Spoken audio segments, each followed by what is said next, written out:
Ladies and gentlemen, thank you for joining us today. My name is Keith Cutrone, and if you didn't know that, I don't really know how you found this podcast.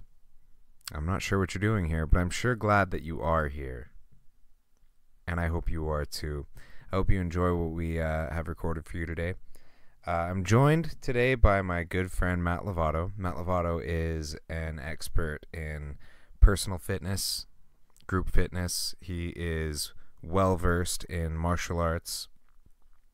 He's a student of the game with mixed martial arts as well.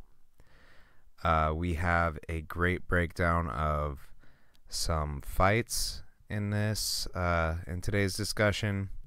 But I think what we mostly focus on, and I think you guys are really going to enjoy this, is a lot of obscure media coverage. We're going to talk about some weird movies that we enjoy, weird movies we didn't necessarily enjoy, and we just kind of have a lot of fun discussing a lot of different topics. If you guys enjoy it today, and if you don't enjoy it, I'd love to get some feedback from you. If you could leave me some comments, send me some messages, let me know what you thought, let me know what we could have done better, let me know what you enjoyed. My Instagram, you can follow my my training, my upcoming fights, what's going on with me is at Bone Cutrone, BoneCutrone. That'll give you links to my fighter fan page, which will have further information. If you want to follow Matt Lovato on his fitness page, you can see him on ML_intrinsic resistance. And for some fun media related things where he reviews everything from movies to anime to comic books to anything you can imagine, check out MattReviewsMedia on Instagram, MATT Reviews Media. So without further ado, enjoy the show.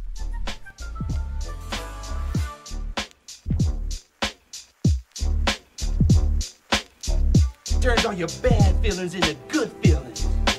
It's a nightmare. An Uzi? I'm not from South Central Los fucking Angeles. I didn't come here to shoot 20 black 10-year-olds in a fucking drive-by. I want a normal gun for a normal person. Whatever you're reaching for better be a sandwich, because you're gonna have to eat it. You thought he was white before? You should see that sucking now. I'll use small words that you'll be sure to understand. All right, testing the sound. Good, we're back on. Live on the air. This is Keith Cutrone and Matt Lovato. Our camera has already gone out, so we're having technical difficulties today. Live from my mother's living room. To be expected on the first podcast. Yeah, of course. I mean, technical difficulties. Yeah, I definitely saw that coming, but thank you for joining us today. If you are in fact joining us, this is our first podcast. I don't even know if this is going to get distributed, but well, before we were started recording before this, and we were talking about as soon as we sat down here, Keith gave me a copy of The Watchmen. Let's see, are we back on? We have it's working now.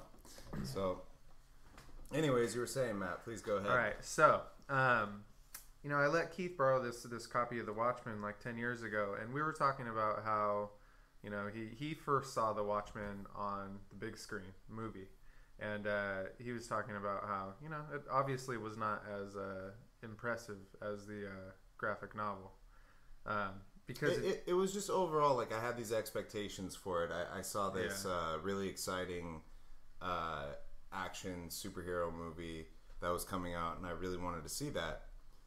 And what I saw was a 3-hour-long dramatic experience into like the depths of human suffering, and it was not what I expected. And that's kind of, in a way, that's kind of like what the graphic novel is, but the material is way more dense. They paint like a way better picture of the characters and exactly. Like I feel like when you're in the graphic novel, you get a better idea of like knowing what you're getting. It was, I mean, it's an Alan Moore book. Like that's a genius at work who's drawing you this. Who's drawing you this emotion, this feeling. Like it draws you in better than the movie possibly could. Yes, and it's a really cool thing that he does that you don't get in the movie is that in between each chapter of the book, you get like a background on each character. So it's almost like you're getting this this weird mix of like old like newspaper clippings and like psychiatric like profiles of these people, and so by the end of it you really feel like you know the characters. Yeah, you get really woven into the story a lot more than the movie does, and that's like not to discredit the movie at all. I really actually, now that I've read the book, I can appreciate the movie way more.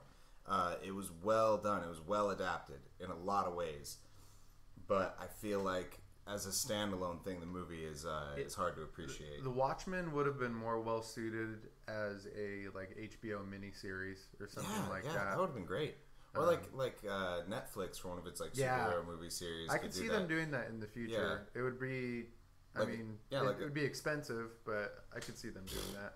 I mean, would it be any more expensive than any of the other shit they do? Yeah, they've got a lot of money. I'm pretty sure it wouldn't be any more expensive than the Ridiculous Six. Yeah, that's true. Yeah, they've got time. It would certainly not be that big of a fucking waste of time. Yeah. Well, speaking of ridiculous movies, and we're gonna take a hard left turn. Let's jump right into this. We're gonna take a hard left turn here. Because when we're talking about The Watchmen, it's probably like my favorite piece of media ever. It's up there. Yeah, but however, last night, me and Keith both decided to watch probably one of the worst or best pieces of media we've ever seen, called Never Back Down 2, a ridiculous martial arts movie released in 2011. Let's reinstate the focal point of that. Never Back Down 2. Not one. Not one. As if one wasn't ridiculous enough. If you have not seen Never Back Down 1, also ridiculous. Especially, now to your everyday person, you might think, okay, this is just kind of your run-of-the-mill martial arts silly movie.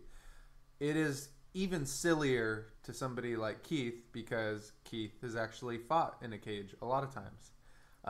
So it's really like, my sister was watching with me and she's like, is this fucking hard for you to watch? And I was like, it's pretty brutal, man. Like it is. Okay, so this movie is so ridiculous that last night when I was watching it, I had to take notes, because literally every 30 seconds there was something so insanely stupid that would happen that I was running out of data in my brain. I was like, there's no way I'm going to remember all of these things. So let's just start with the basic premise, right? The main protagonist in the movie. He is a former, he's a college wrestler. He was a high school wrestler. He was an all-state high school wrestler. Right. So this kid's he's like first year in college and freshman college. This kid's a badass. All right. Okay, the basic premise of this story is this kid goes to college and he's ashamed because his father left his mother for another man. So he is not happy about this. That's a very non-2018 premise too. Like we're beyond that. Clearly, this is a very progressive story. Okay, so the movie opens actually with a cage fight. Now, within the first minute of this cage fight, there is a chest punch, which I thought, well, I don't know if you caught that. You know what? I'm going to throw this out there. When I fought Joey Davis, he punched me in the chest. Okay, wait a minute. All right. No, this is interesting. Yeah. This is interesting because When I saw the chest punch, I was like, that is horribly inaccurate. Whoever gets chest punched. Little did I know. Dude, that shit fucked me up for Keith months. has been chest punched, and apparently getting chest punched is really fucking painful. I didn't feel it at the time. I saw it on the video after the fight, and I was like, dude, that's why my rib feels like it's about to burst out of my fucking bed. This is really interesting. So now my mind is blown. Because I'm over here thinking that was one of the most inaccurate, but turns out chest punch is a legit chest punch technique. is real. The chest punch is real. This next one, I know definitely is not a legit technique. When a guy power bombs the other guy, WWE style, full blown head between the crotch, flips him over his head, and power bombs him. Straight up power Now bombs. there have been power bombs in MMA before. You have Rampage Jackson power bombing. Arona, that's the most famous one. Yeah, that's a classic. And I know there's other examples, but that's like the big one. That was the one that was like most like a power bomb, most effectively implemented. Yeah, but the actual legit like legs over the shoulders, right? You I know, don't think. Yeah, has like that ever face happened? in the crotch. Yeah, I don't think. Now I have seen. Wes Sims did that to somebody. Okay, Wes Sims. Oh yeah, that's right. I remember he that. Had somebody in like guard, I think, and then he hiked him up and threw him over his shoulders. Yeah, and bam, I remember that. Now, and there has been recently more. But that one, Wes Sims kind of did it like.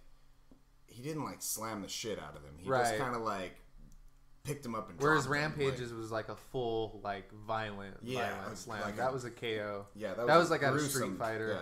Yeah. Now there has been more pro wrestling moves popping up in MMA recently. I've seen some really funny ones pop up on like Middle Easy, where they had one where the guy got the other guy in a Walls of Jericho, the Boston Crab, and he actually submitted the guy with the Walls of Jericho. No shit. My coach has been like doing a lot of leg lock stuff, and like Walls of Jericho has been coming up. Boston Crab's kind of been coming up. Like, that's like an old school move. It is. That's like old. I mean, that is old school catch wrestling. If you can get somebody, the problem with the Boston Crab, the problem with a lot of pro wrestling moves, submissions in particular, is they actually do work if you can get them. Yeah. They're just insanely difficult to get on somebody. Well, that was like that was what a lot of people don't know is that catch wrestling and professional wrestling originated in the same place. Right. They branched off in different directions because professional wrestling was an avenue to display techniques. Right. And it was more fanfare and more aggressive displays. They were like meant to be more showful and boastful. Catch wrestling, catch as catch can wrestling is the original name of it. They were actually competing. They were going like, can I pull this off? Well, and that's where they branched off in different directions. Right. And in the beginning, wasn't it like a lot of the guys were actually. There was guys who, like a lot of the guys who were really good or famous, like pro wrestlers in the beginning, like Bruno Sammartino and Vern Gagne and Gotch and some of these guys. They were actual legit badasses. They did both. Yeah. And then the idea, was that when they started fixing these matches and determining the outcome prior to the match, they would get paid larger sums of money in order to do that or something along those lines. So that's kind of why they would do both, is because it was a way of making more money. It makes sense. I mean, imagine if there was a league of MMA where we have MMA fighters and where we have the fighters fighting in what we have as like the UFC, the MMA competition, and then there was like this alternate there's like this alternate league that was just fighters showing like all this shit that they can do.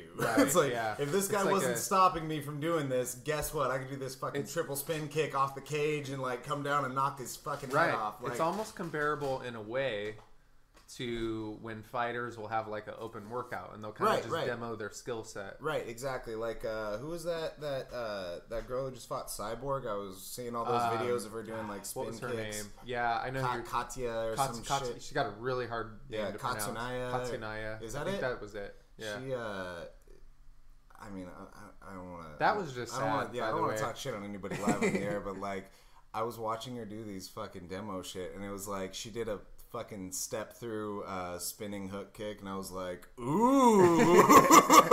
She like didn't even hit the pad right. It was like her calf hits the pad. I was like, fascinating. That was truly like a lamb going to the slaughter. Yeah, it was for really sure. fucking sad. I mean, But- first of all, no one has any business in there with Cyborg. I don't think so. Now, I may disagree with you slightly on that because Okay. I do think that the Amanda Nunez matchup is interesting. No, you're I right. think That holds some water. For Yeah. sure. Now, I think that if those two fight, I think that Cyborg, if she beats her, it's basically just going to be through just sheer fucking dominance. Like she's just physically more imposing. Right. However, I think Amanda Nunez is a lot more technical with her striking. She's faster. And I actually think that Amanda Nunez, this might sound crazy, I think she almost like hits harder.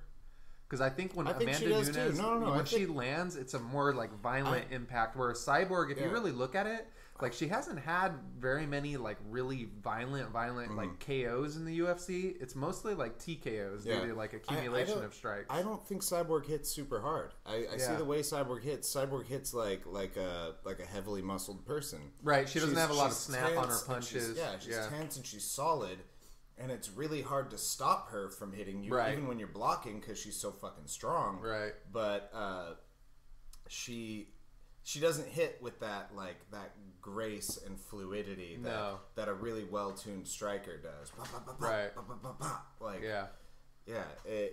I would definitely give the edge in striking to Amanda Nunez. Like you can just see like She has more of like a striker build where she's not like super shredded. Definitely. She's got like a little bit of that looseness to her body. And that's what a lot of people don't understand too. They kind of automatically assume that the more shredded you are and the more in shape you're going to be and all these type of things. Yeah. But they don't realize the muscle is like a rubber band. Yeah. And if it's too tight and if it's too tense, you're going to lack a certain amount of that rubber band effect, that snapback. There's like I tell people. I mean, if you look at the best strikers, you know, like Anderson Silva, he always had a little flab on him. If you look at like Fedor, not that he was like the best like kickboxing wise, but he always had those really quick reflexes where he would just snap right into it. He was very sharp with his movements. He landed everything where he wanted to land it.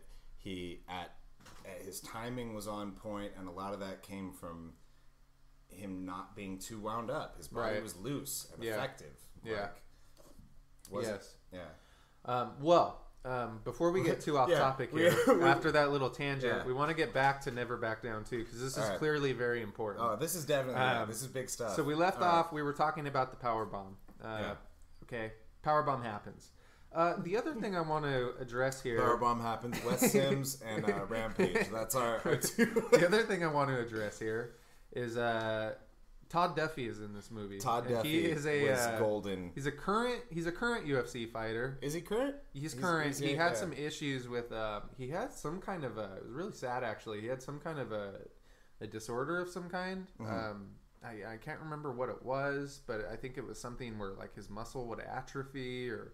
I remember hearing something about that. Yeah, something like that. Something going on. Look it up if you guys want to. But anyways, you know, although I feel bad for Todd Duffy in those circumstances, he's got no business being an actor. Let's be honest. That was the worst acting I've ever seen. He's got the charisma.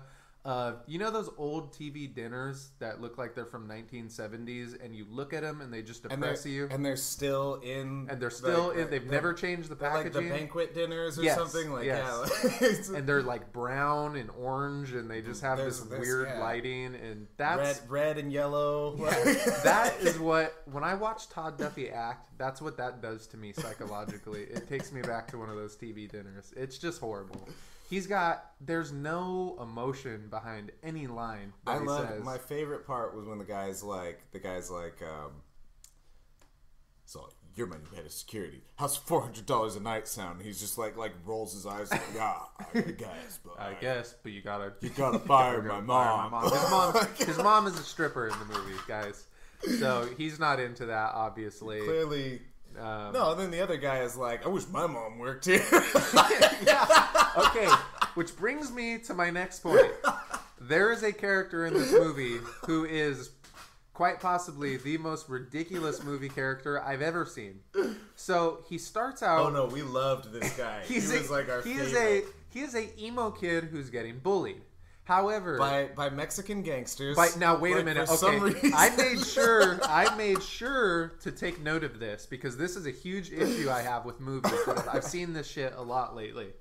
Not just Mexican gangsters. He was getting bullied by a 3-man gang that consisted of a black dude, a Mexican dude, and a white dude. Yeah. Now, why movies keep perpetuating this ridiculous idea that street gangs are multicultural is absolutely absurd. Right. No, you're right. Have you ever seen a gang where it's a white guy, a Mexican guy, a black guy? You may as well throw a Chinese guy in there.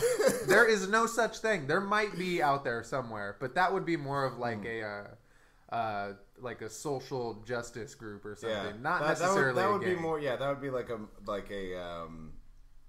that would be like a college group who was fighting for social You can tell equality. it's almost like because I was just watching a movie the other day where they had the same thing. It was 21 Jump Street, which is a comedy. Right, and right. at the beginning of the movie, they bust this gang, and it's same thing. It's like a black dude, a Mexican dude, and a white guy. Oh yeah. And I'm I'm like,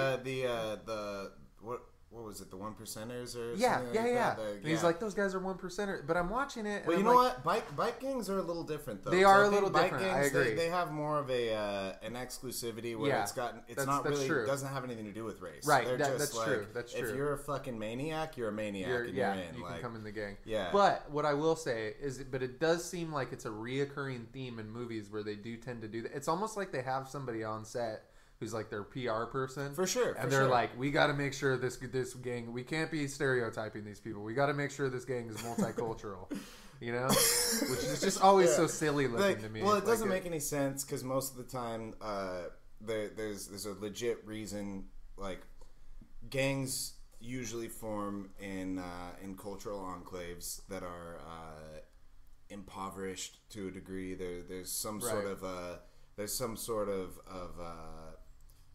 class discrepancy there, and there's a reason why people come together and create groups of violence. Right. Typically, those cultural enclaves have the same races in them. That's what a cultural enclave is. It's a group of people who have been hobbled together because of their ethnicity. Right. And a lot of the time that spawns gangs. It's really rare that they just grab a white guy hey bro, why don't you be part of this? Well, okay, so this ridiculous gang that is bullying this emo character. There's this emo comic book geek in the movie, which that's where this movie is also ridiculous. Like, it just totally latches onto some very like 1980s movie kind of cliches. There's a scene at the beginning of the movie where this girl comes in and she's asking the comic book geek or she's trading in some comics to the comic geek, and then he asks her on a date and she's like, yeah, as if, dork. And it's like, in 2011, like, I don't think being a comic geek is necessarily as dorky as it once was. It's pretty common now. I think it's pretty widely accepted. It's more pretty about mainstream. Yeah, it's more about presentation. It's right. How you are. Like, now, we're however, all comic book dorks. If we're going off of presentation, this character absolutely deserved to get shot down because his hair is ridiculous. Oh, dude, his wig. Now, let me describe to you guys what this guy looks like. Yeah. He looks like a pretty good college wrestler because the kid's got a neck on him.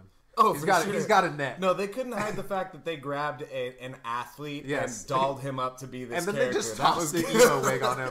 That looks insane. I mean, it just looks horrible. You could tell it's a wig. So he kind of he morphs as the movie goes on from this like dorky emo kid. He was very repressed and very like helpless, getting beaten up by people. And I think I see where you're going with it. Please continue. He morphs from this dorky emo kid who's, like Keith said, very repressed, very sad, lonely. And then he starts to develop some confidence when he starts to learn martial arts. However, after developing this confidence, he also develops a psychotic nature. Yeah. He becomes more malicious. Yeah, he becomes very malicious. He's like a Jedi that's been seduced by the dark side. Yes. He turns to the dark side. I want to make a side note real quick while we're on this guy right now. So when the stud college wrestler and the pro boxer guy are sent to they're sent to Michael J. White's camp and to train with him. He goes, I don't just take on anybody. He's got two people training with him. The emo kid and Todd Duffy. It's like, I don't train just anybody except that guy. Now, what I'm wondering is before the other two guys got there, how did Todd Duffy and the little emo kid, how did those two work out as sparring partners? Because Todd Duffy had to have just been beating the shit out of this kid for forever. That guy was probably so stoked to have two more people there. He's right? Like, my God. Because Todd Duffy, number one, is so much fucking bigger than any of the other characters in the movie. And he's competing in the same tournament as them at the end of the movie, which is ridiculous. There was no other heavyweights in that movie except Michael Duffy. J. White, maybe. Yeah, maybe. He's just super jacked. So I don't know what he weighs. He probably walks at like 210, 215. He's probably like a light heavy at most. I think he's like 5'9" or something. Yeah, he's not very tall. But speaking of which, Michael J. White is bodied up. That dude is a physical specimen. He is a freak. I don't know how old he was when they filmed that movie. He was probably like early 40s, maybe. He's got to be pushing 50 now. He's been around for a while. He could be 65. Like he's up there, man. Like, and when Michael J. White kicks a bag in this movie, I mean, pretty much everything Michael J. White does in this movie, you realize pretty quickly that this guy is a legitimate badass. He's a real martial artist. Yeah. Did you see him on the set of Blood and Bone teaching Kimbo Slice how to throw a punch? I did. Yeah, it was adorable. I loved it. It was super cool. Yeah. And he's like telling him like, what was his stoplight metaphor? He was like, you see it move, then your brain goes, oh yeah, that's coming.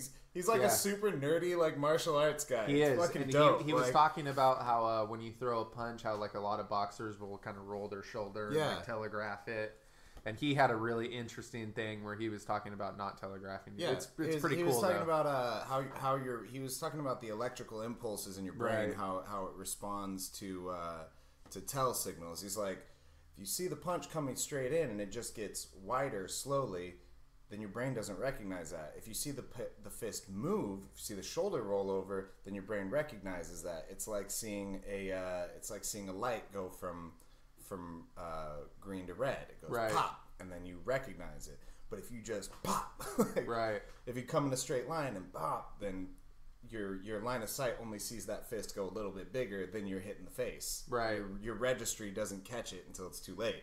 Yeah, so Michael J. White, he's a badass. He's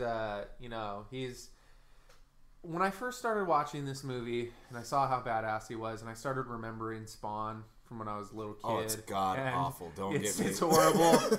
But then I started to ask, if Michael J. White is one of those actors where I would always ask myself, how come this guy never blew up? He should have been like the next big action star. Then I saw Never Back Down 2, and then I was like, oh, that's right. He's also a horrible actor. Which, I still love Michael J. White. Like, I think he would be perfect if you threw him, like, in the Expendables or roles that are kind of meant to be ridiculous. But let's be honest, he's not winning any Oscars anytime soon. He's just a badass dude who's a legit badass. A legit badass. A real, not a Hollywood badass, a real badass. Yeah. Let me see. So, well, we've also got some other notes that I got. Oh here. Yeah, let's hit these. We got to get through. We got to get through these notes. Yeah. We're about halfway through here. This movie, it looked like it was shot for about a quarter of the budget of Never Back Down 1.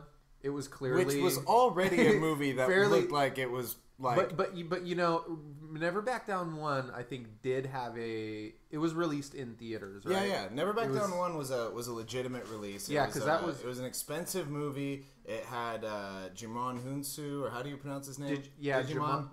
I always say Digimon. I always call him Digimon. Yeah, he's a big actor, and it was huge actor. It was riding that wave. It was like 07 or 08 when it came out. Mm-hmm. So this was when the MMA was like really peaking in popularity. I do have a comment about that actually that I was mentioning when we were watching this last night. Was MMA is still such a new sport to mainstream that movies are still being released where people are like, like our MMA sports movies, first of all, we're yet to get like a really good one. Maybe like Warrior is like the best one we've had. Warrior would be the closest thing to it, but even I've had people that I've talked to who've tried to tell me, they're like, yeah, man, Warrior is so realistic. I'm like, no, it's not. No. Warrior. It's like, it's more realistic than some of the other shit that you've watched, but it's still ridiculously stupid and like, you know, it's not. But that's probably like the best that we've gotten. But we're still getting a lot of media where most of our media relating to MMA is like what's this MMA stuff? What? Right? Yeah. You guys do UFC? We gotta work on some Muay Thai and some jits. Right? Yeah. It's like it's still everything's really fresh, and most of the introductory, like most of like the movies, TV shows, things that like involve MMA, it's about people like finding out that MMA is even a thing. Like, yeah, which is a really weird. I kind of caught that too when we were watching this movie last night. Was that, you know, it's like UFC is pretty mainstream now. Like everybody knows a Ronda Rousey, a Conor McGregor. I guess maybe for us, just sometimes we've been into it for so long, we kind of forget how uneducated people on the outside can be. Right. Might be a little bit of it. I've been watching old UFC fights was literally how I got into martial arts in the first place. I was fucking 4 years old. My dad's showing me VHSs of Frank Shamrock and Hoist Gracie. Yeah, like, same thing. All that shit, and I was just like, oh, that's awesome. That's like blood sport for real. I want to do that. And it's the fascinating thing about it, and the thing that these movies always get wrong, is that real fighting. Don't get me wrong. It's very exciting. And you have some great fights. But a lot of times when you get down to the nitty-gritty in real fighting, it's not a back and forth punching each other in the face. It almost always ends up on the ground. Mm-hmm. It slows down considerably. It's not what they paint it in these movies. And it's like when you're watching these... Where everybody's Superman punching each other back and forth. Like, spinning, back kicking each other. Oh, I like how... crazy, dude. Here's another ridiculous thing about this fucking movie. They have a guy who's a boxer character. He's a badass boxer.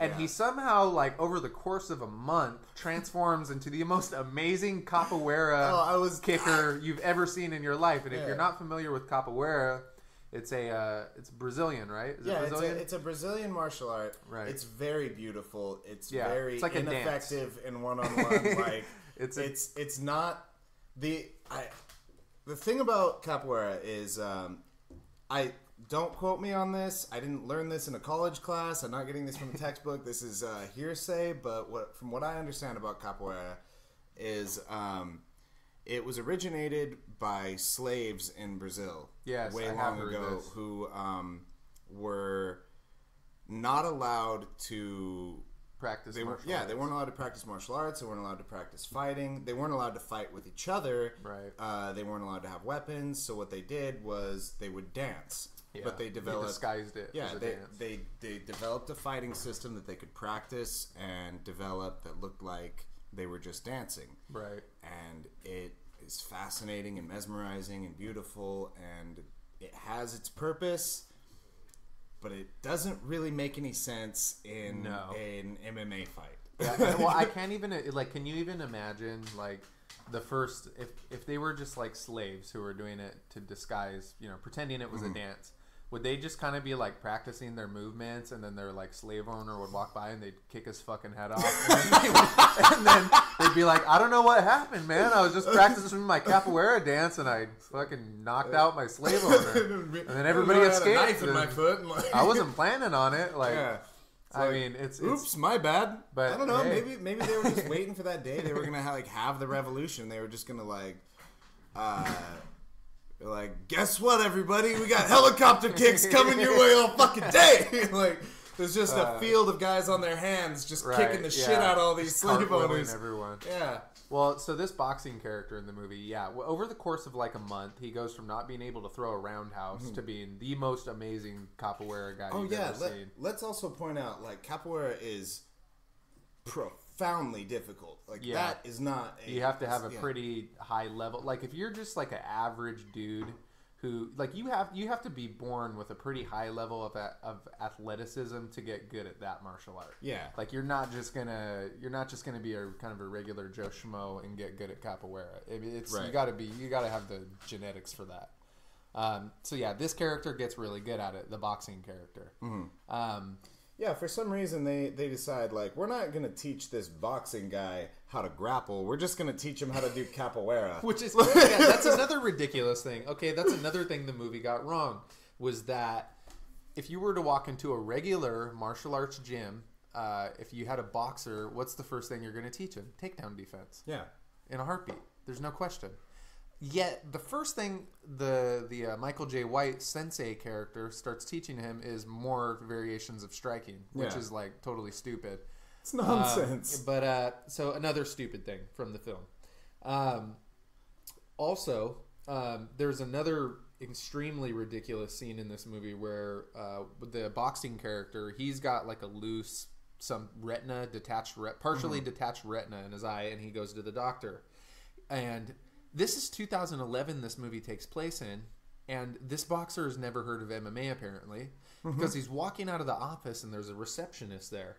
And the receptionist is watching a video of this MMA competition online called The Beatdown. Oh, The Beatdown. And she goes, "Oh my God, girl, these guys are so hot. They could have me any day of the week. Ground and pound, baby." This is what she actually says in the movie, which was the most... I was probably getting a drink or something. I don't remember that. That's so fucking funny.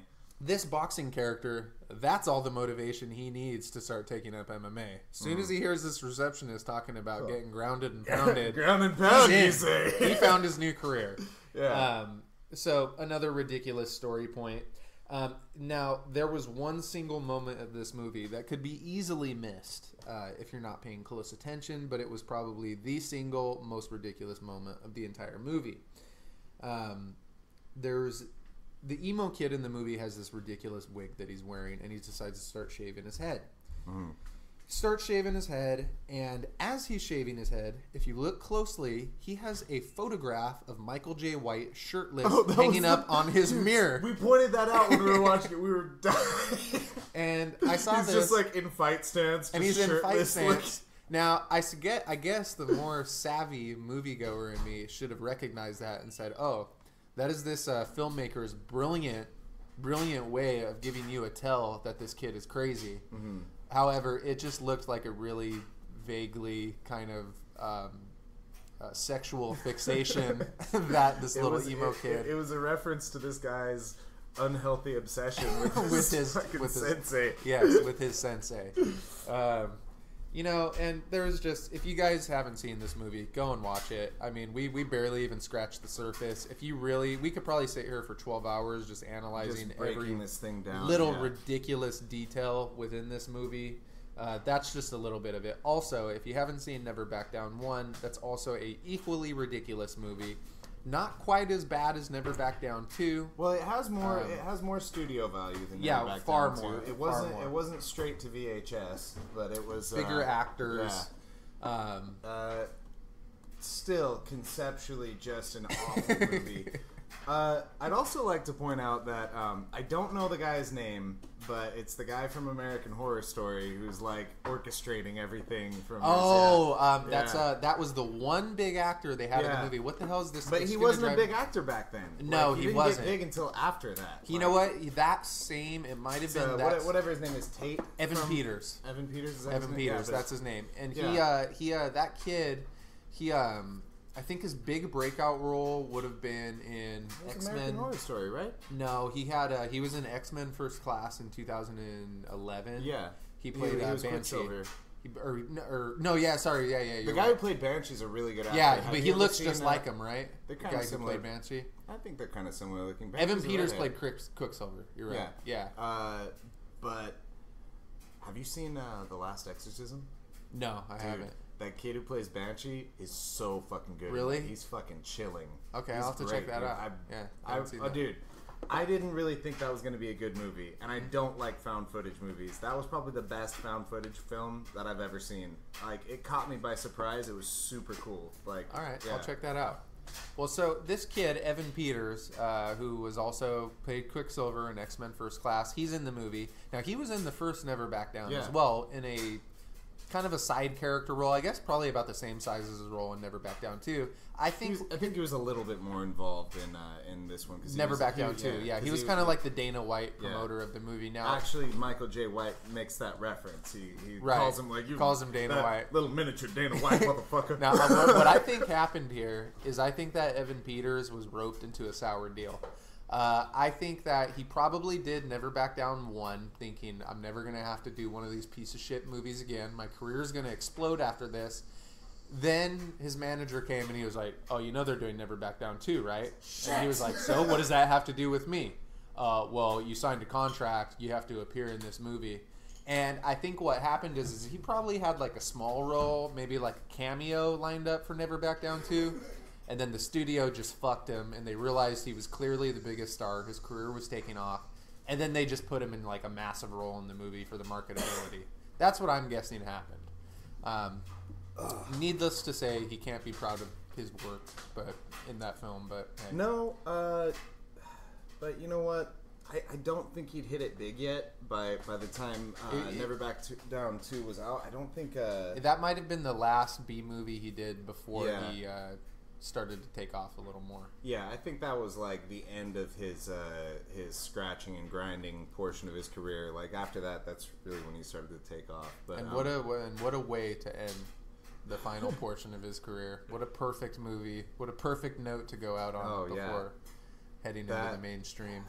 You know, that last rung of the ladder, you know, that last dick you have to suck before you're all done with that part of your life. Like, well, in other news, I wanted to talk about the huge fight cancellation. Tony Ferguson pulling out. Pretty crazy. Man. Yeah, I saw the notice on Instagram. Which, you know, I was surprised to hear how he got his injury, but I don't think anybody was surprised to hear Tony Ferguson got injured when you see his insane training methods of him kicking metal pipes, elbowing metal pipes, just doing all-around crazy shit constantly. He's a wild man. He is a wild man, and I love the Tony way he Ferguson. fights. I do I'm a too. huge fan of Tony He's Ferguson. probably one of the most exciting, just like violent fighters in the UFC. That dude is all bones. Yeah, he's skinny, but you can tell by the way he moves with people. He's stronger than he looks. He's fucking stick skinny, but he can just toss people. Like he's really smart with his energy economy. Like he doesn't exert more than he has to. You know, in a good way though. Yeah.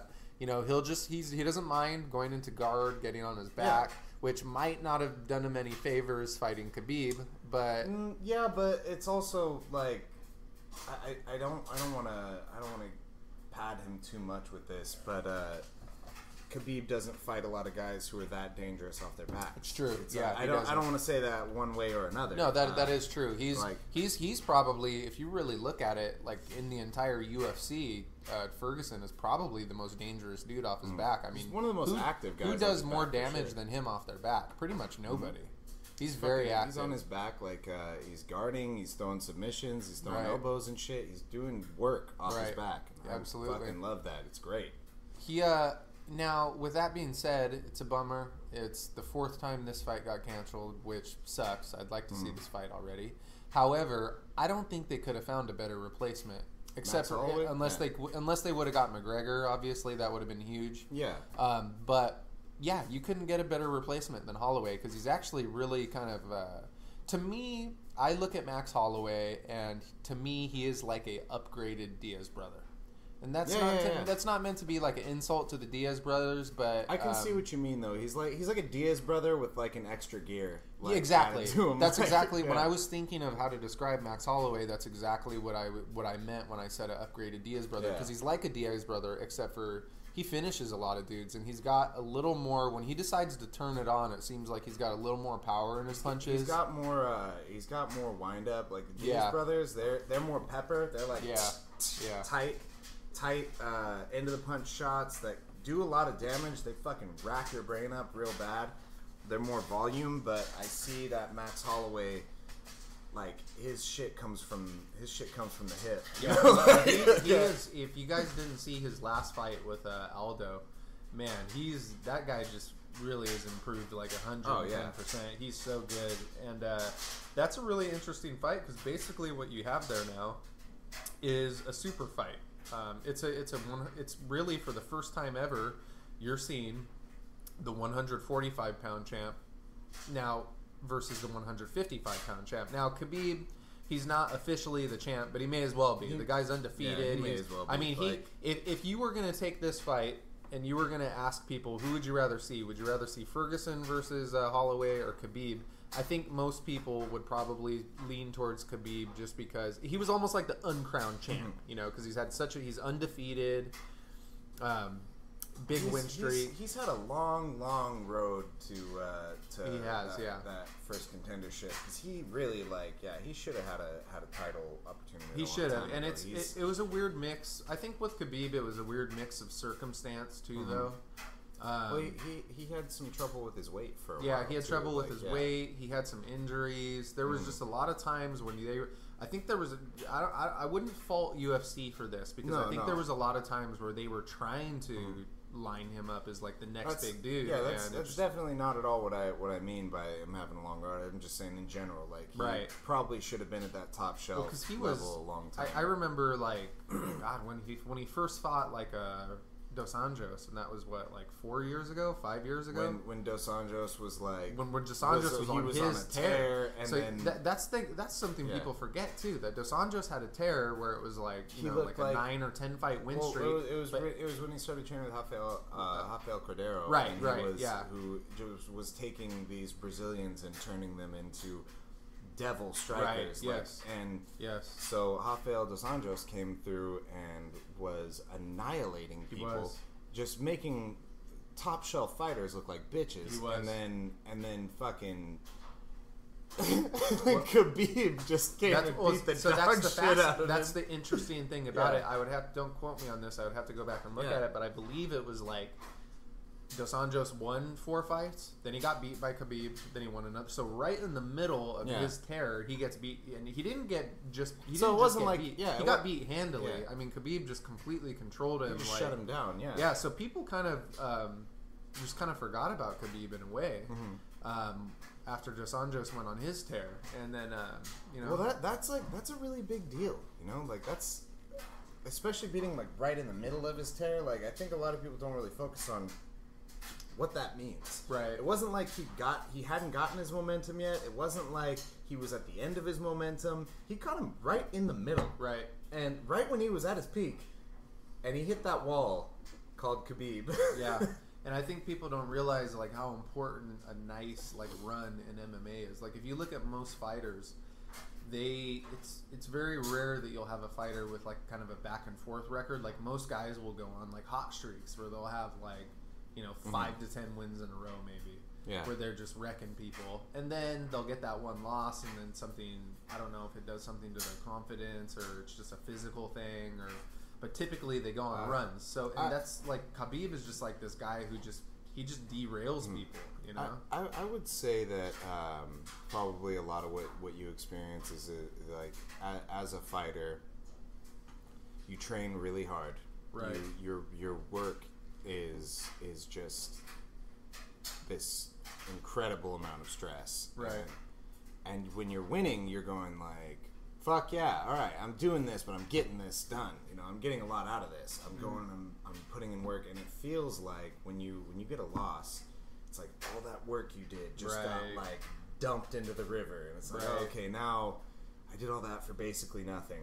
Right. Sure, you still got your paycheck cut to you. You still got experience, and it's not like you really didn't get anything out of that. You did. It's a loss is as good experience as a win. It's a lot of people consider it better. You know, most people come back better from losses, or you learn more from it. But it's just the way that it derails you is you can't help feeling like you just wasted so much energy. You just wasted so much time. Right. And I think that fucking breaks a lot of people. Like, yeah, at least for a period of time. Well, and it's different too in the sense that this is not like a regular job that you're talking about. This is not like I've got to turn in a report by a certain date, and then if my report sucks, all right, I'm back to the drawing board. I got to put some time in. This is, you're putting your body on the line. So in the process of getting ready for that big challenge, there's shit that happens. You know, there's injuries that happen. There's, you know, you're completely. I mean, your whole adrenal system, like everything is shot. You know, because you're training so hard. So it's not only is it can it be probably, you know, demotivating mentally, but physically you got to climb that mountain again. And anytime you add the physical and the mental, it's much harder. Well, there's also this thing that happens, like every time I fight, and every time I get like a new injury, something becomes real about it. You know, like something that was theoretical before becomes a reality. My first concussion, I was like, "Oh shit! Well, that can happen now." You know, my first broken bone in a fight. I'm like, "Oh, fuck me, that could happen now." You know, it's like when like first time I got my face knotted up real bad, and that literally happened in my first fight. So yeah, I was gonna say that was the worst. That was probably like your toughest war. That was your first one, right? That was a good tough one. Yeah, that was a good back and forth. But yeah, when stuff like that happens, it goes from being like this thing where you think you're prepared for it. You think, you know, it's like when I got my first real bad concussion, I was like in bed for days. Like it was so bad. I was like delirious and I was dizzy and I couldn't walk right. I was like, after the fight, I was like throwing up from it. I didn't know what was going on. Right. And when you realize like how bad shit can get, like it a lot of the time that happens in a loss. Like you get a loss and you go, fuck me, I just lost that whole thing and I'm in the hospital and I got hospital bills and shit now from this. You know, technically the promoters are supposed to cover that, but a lot of that shit gets fucked up in the loopholes. That happened to me.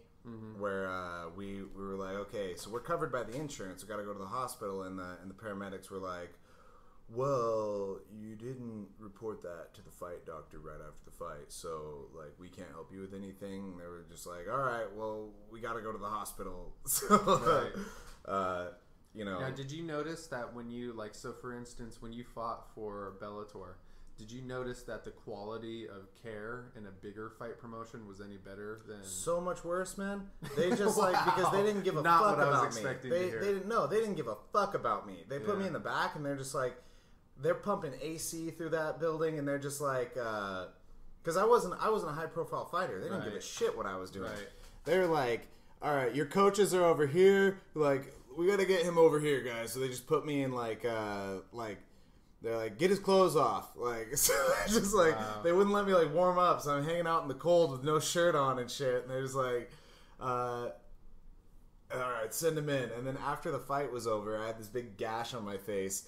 The doctor just goes straight blood sport on us. He just he just pushes everything off the table. He's like, we're going to take care of this right here. And sews my face up.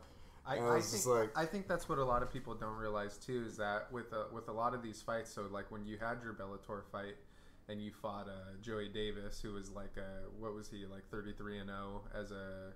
No, he was 171-0 as okay, sorry, I was a little off there, guys. I was just a smidgen just off. a couple bouts that you didn't account for. He was 171-0 as an amateur wrestler, so he was like a really fucking good amateur wrestler. And I think in their minds they were probably thinking, you know, we're gonna take this amateur fighter, because you'd had one pro fight at that point or two? I'd had one pro fight. Point. So they were thinking, and who knows? They might not have even. Do you think they even looked at your amateur record before you fought him? I'm not sure. No, I think They were probably thinking. Really they were probably thinking, we're gonna take this guy. He's 1-0. Joey Davis was he was having his debut. They were probably thinking, not realizing though that you had like an 8-1 amateur record, so you had plenty of experience, and it really, really kind of shined through on the fight, because I don't think that they were expecting that fight to be as tough for him as it was. And he didn't fight for a long time after that. Like his next fight after that was like wasn't it like over a year maybe? It was a while. I think he just recently had his. He just had it. Yeah, he annihilated the guy. He did. I saw that. He destroyed him, but. But I my opinion is that the reason why his fight after that took so long is I think they probably realized he's got some more work to do. Yeah. Like, we got to go back to the drawing board, and this kid needs to get more experience. Well, his fight with me, my only thing about it is he caught me early, and I was fucking stumbling around for basically the next 15 minutes, half asleep in there. I made a lot of mistakes myself. Forgot a lot of the game plan. Like, he basically fought like the way we were expecting him to. Right. And I just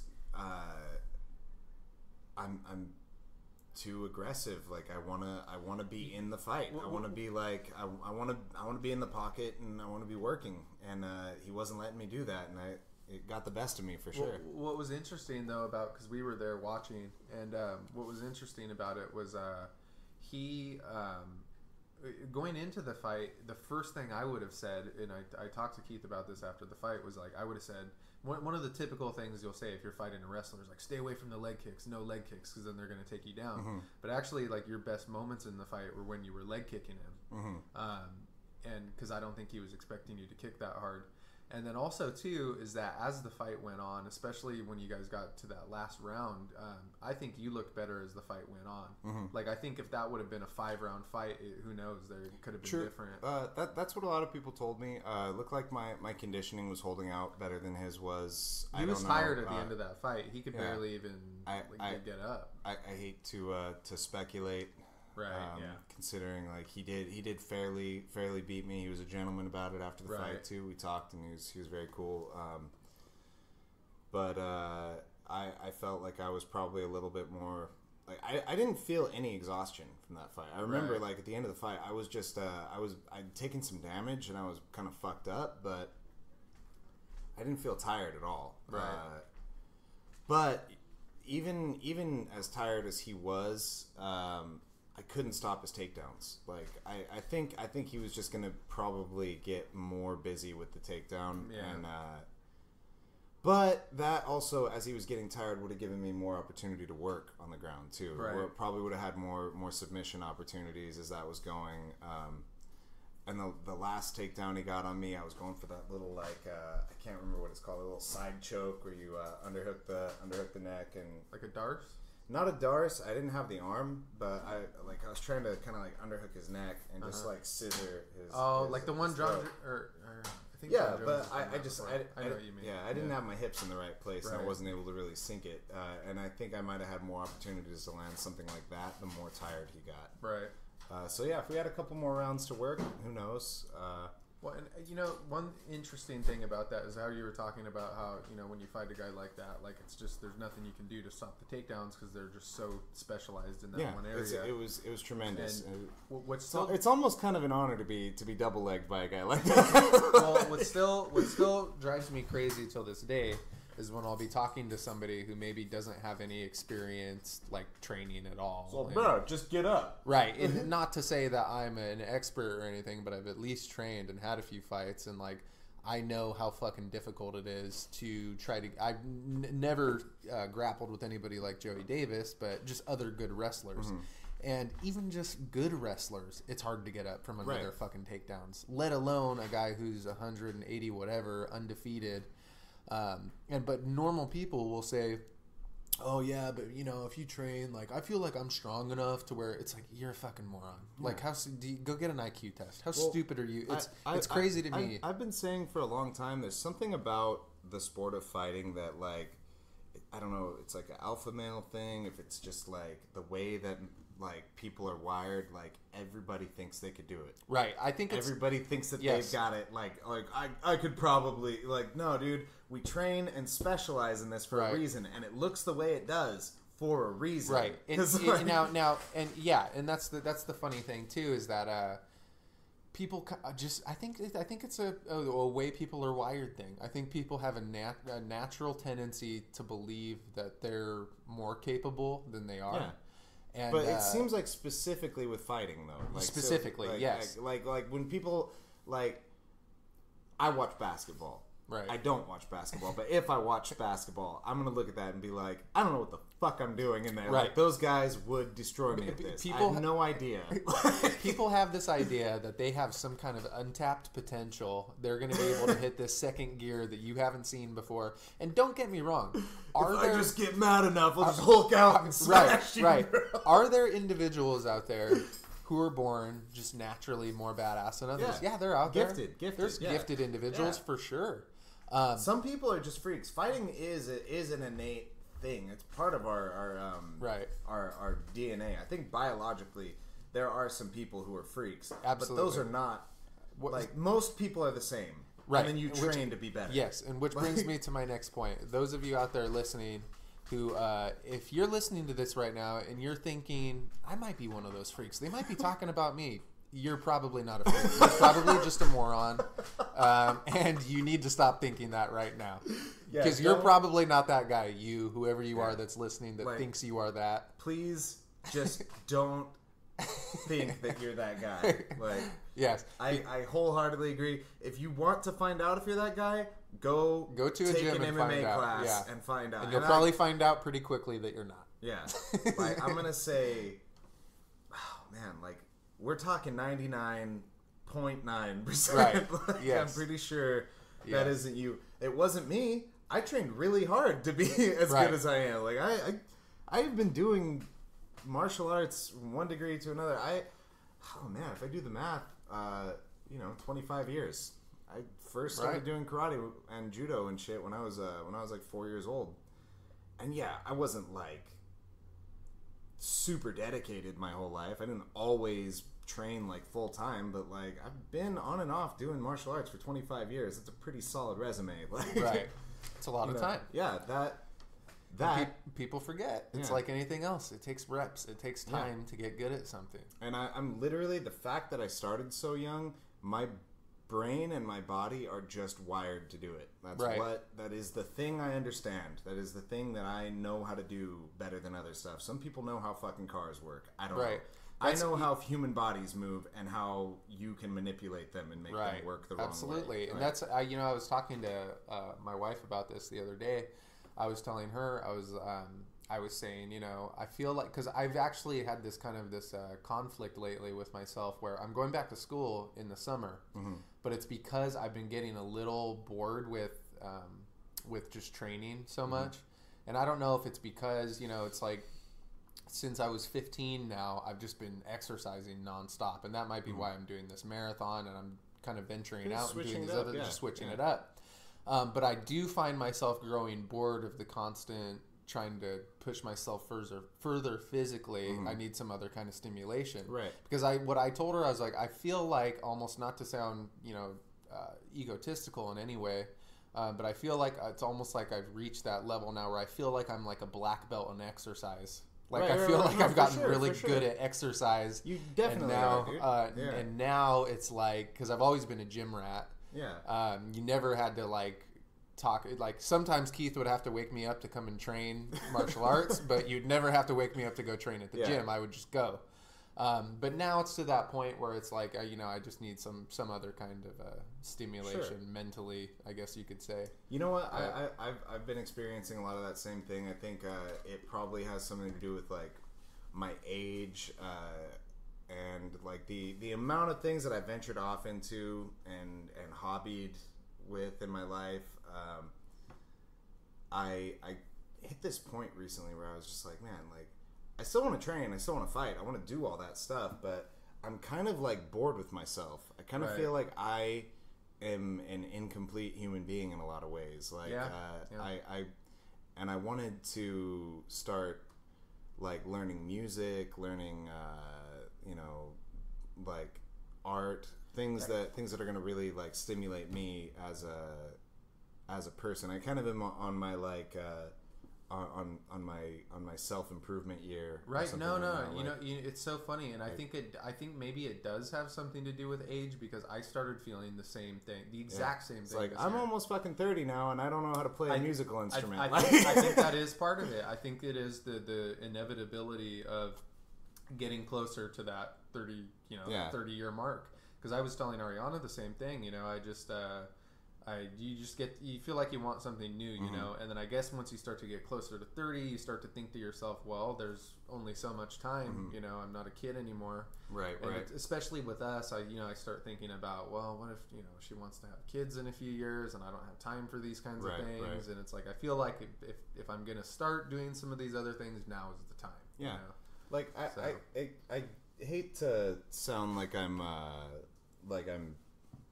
don't know, being like a bitch about my life. I've lived a pretty interesting life. I've done a lot of cool shit in my day. Like I'm very proud of the human being that I've become, but I just feel like there's a lot that I haven't gotten into, like things that would enhance my world, my existence, like learning another language. Right. I only speak English. I feel like there's a whole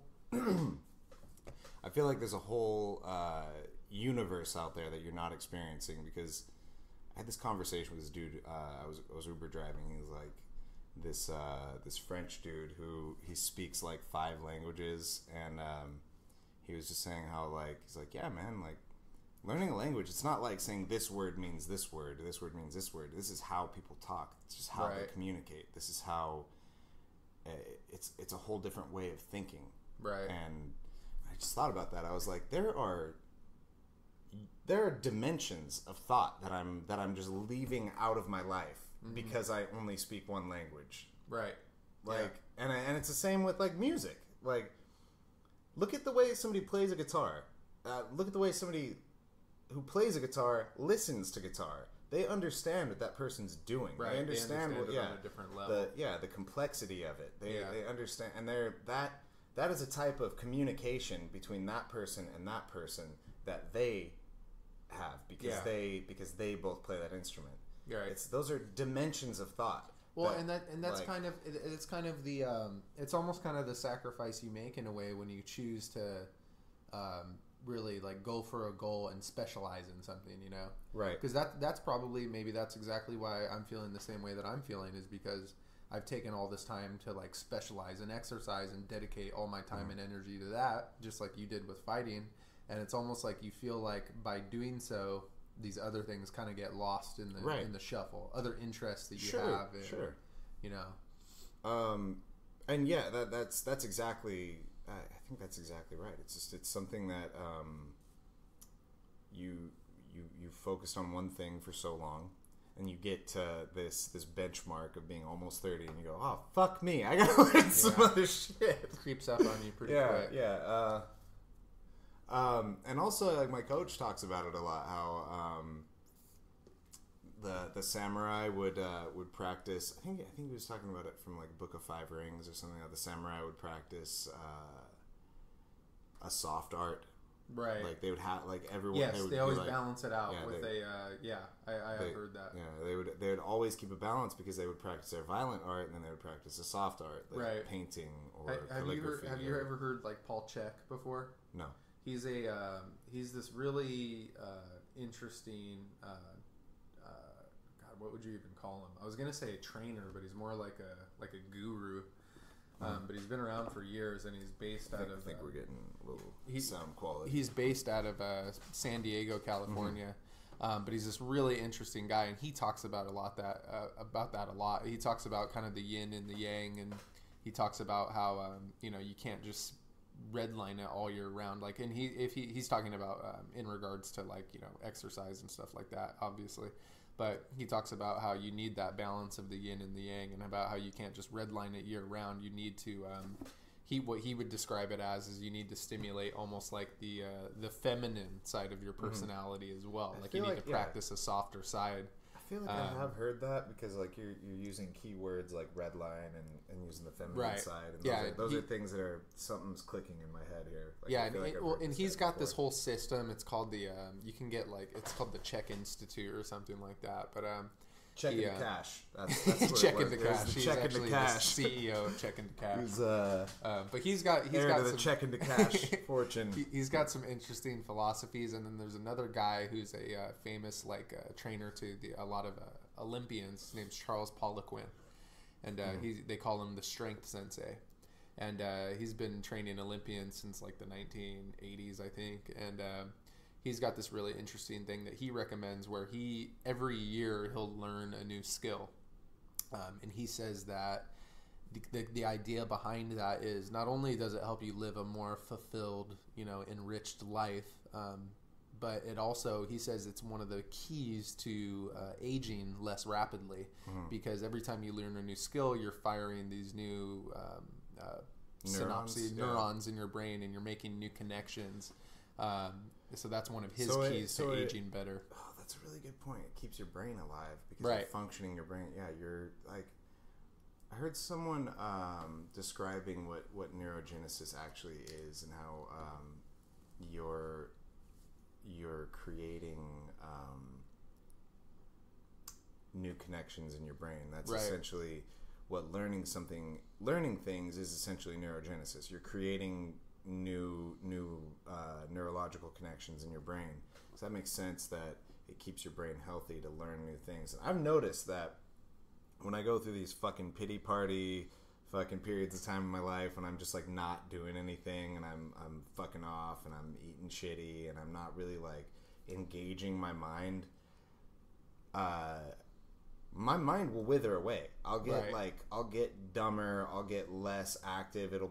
My mind will atrophy the way that my muscles will atrophy. It has a cascading effect on like everything. Yeah, it does. Yeah, because I've noticed the same thing where I'll I'll even even if I notice that I'm kind of fucking off a little bit, I'll even the content that I take in is like less quality. Like I'll just spend more time watching random YouTube videos and stupid shit as opposed to like actually reading something. Or I know exactly what you mean, because I'll just sit there and I'll fucking like put a movie on I've seen 100 times, and I'll just be like zoned out like And don't get me wrong, I need to pay attention to this. I could play this in my fucking head right now. And don't get me wrong, I do think that sometimes you need those moments to like decompress a little, but yeah, it does get to a point where if you're not like being productive enough and it's just you need new shit. It's kind of like it's like having a drink. I think occasionally it's good for you. Right. I think occasionally you need to be a maniac. I think that's part of. I think that's ingrained in me. But you, like everything else, you need a balance, and it can be addicting. You need to stop it before it takes too much of a hold of you. You need to like splurge and enjoy yourself. Have those like hangover days where you're just like, I am not doing shit. I'm just gonna watch the same garbage on YouTube or whatever, and then I'm gonna go to sleep fat and happy, and then you need to get up and fucking do something with your life the next day. Yes, absolutely. It's really easy not to. It's really easy to just be like, that was so nice yesterday, I think I'm gonna do it again. Absolutely. Let me use the bathroom real quick. All right. So looks like we're about an hour and 10 minutes in. Matt Lovato's taking the first bathroom break of the session, and I'm left alone here on that relatively sour note to keep you guys entertained. Sounds to me like it's been going pretty well so far. I actually I'm enjoying this a lot. I'd like to do this more often. If we get some feedback from you guys, I'm sure we'll be having this posted on social media mostly. A lot of friends and family will be listening in on this. I hope to hear what you guys have to say. We're touching on a lot of media stuff and a lot of fight related things. I know we've been going that direction a lot, but I think we'll route away from that. I think we're gonna get back into some more. Probably media things. Like me and Matt are big movie buffs, big like comic book buffs. Actually, you know what I read recently, which was goddamn amazing. I got Injustice Year One. I've never read any of the Injustice stuff, but I've heard like a lot of really good things about it. Like, I know, like, I'm gonna say this because if you know what it is, you should already fucking know this.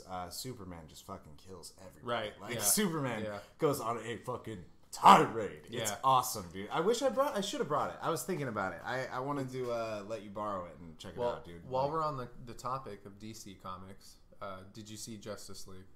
Of course I did, dude. What are your opinions on it? Wasn't as bad as I thought it was gonna be. Wasn't great. I love Jason Momoa as Aquaman. I think he was probably like the best part.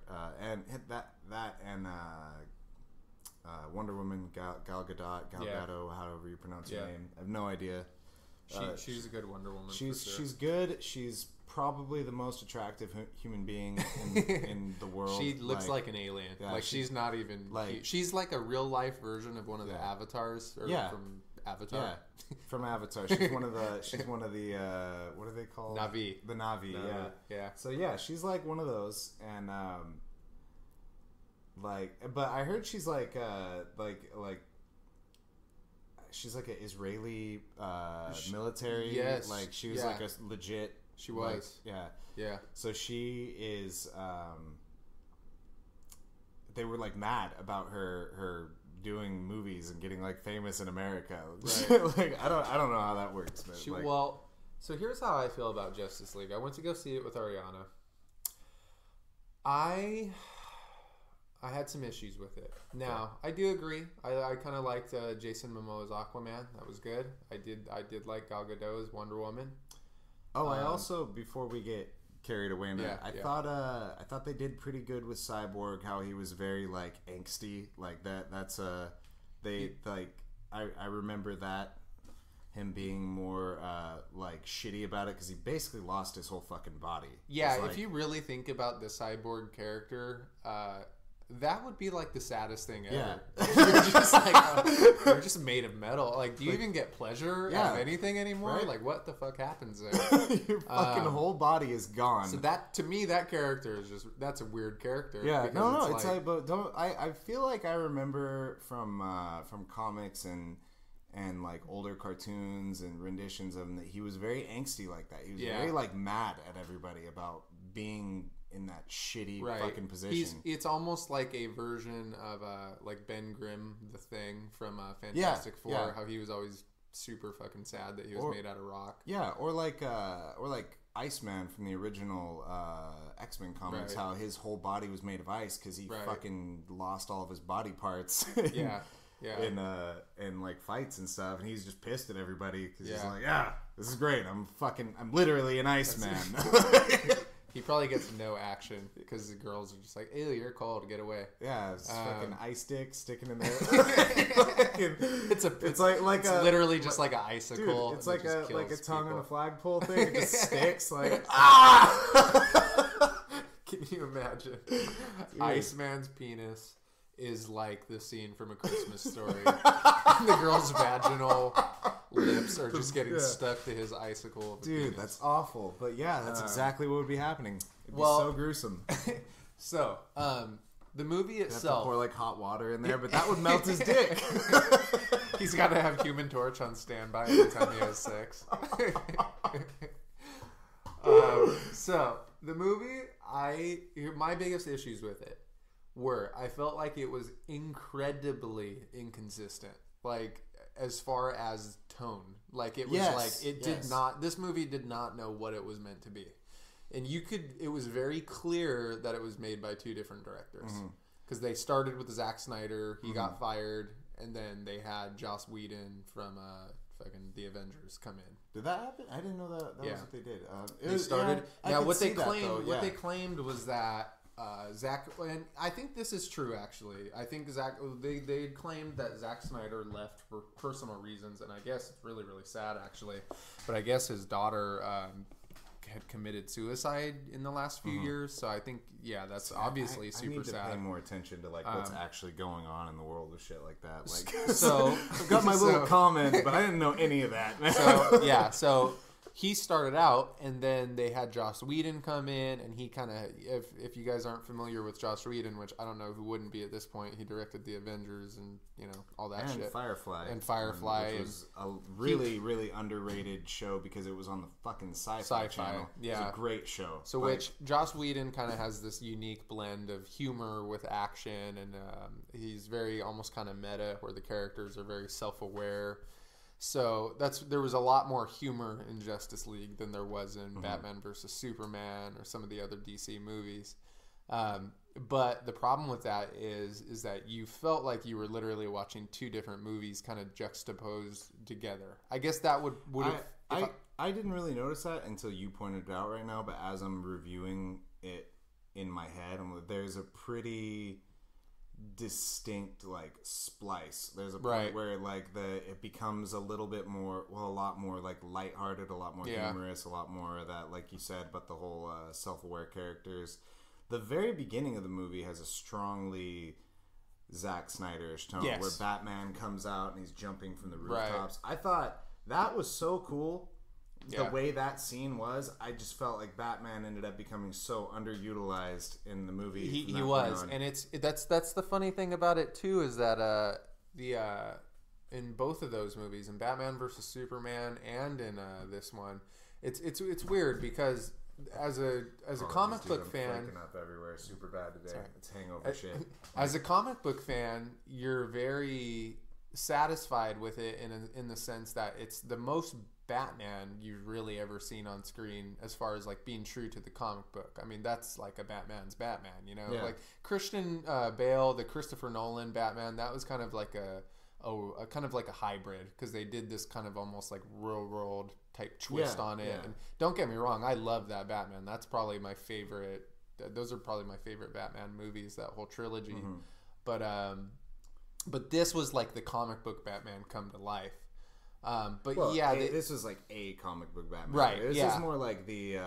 This is a lot like the Dark Knight Returns. Batman. A little bit, like, and where he's kind of older, he's real big and bulky. However, but here's where they missed the mark for me, though. Okay, is they took Batman. Now definitely in Batman versus Superman, I caught that vibe, kind of the Dark Knight Returns Batman. However, in this one, they tried to turn him into like a Robert Downey Jr.'s Iron Man. I felt like they gave him a lot more comedy material. They almost, like, when you got to the big fight scenes and stuff like that, they'd almost kind of reduced Batman into like a joke.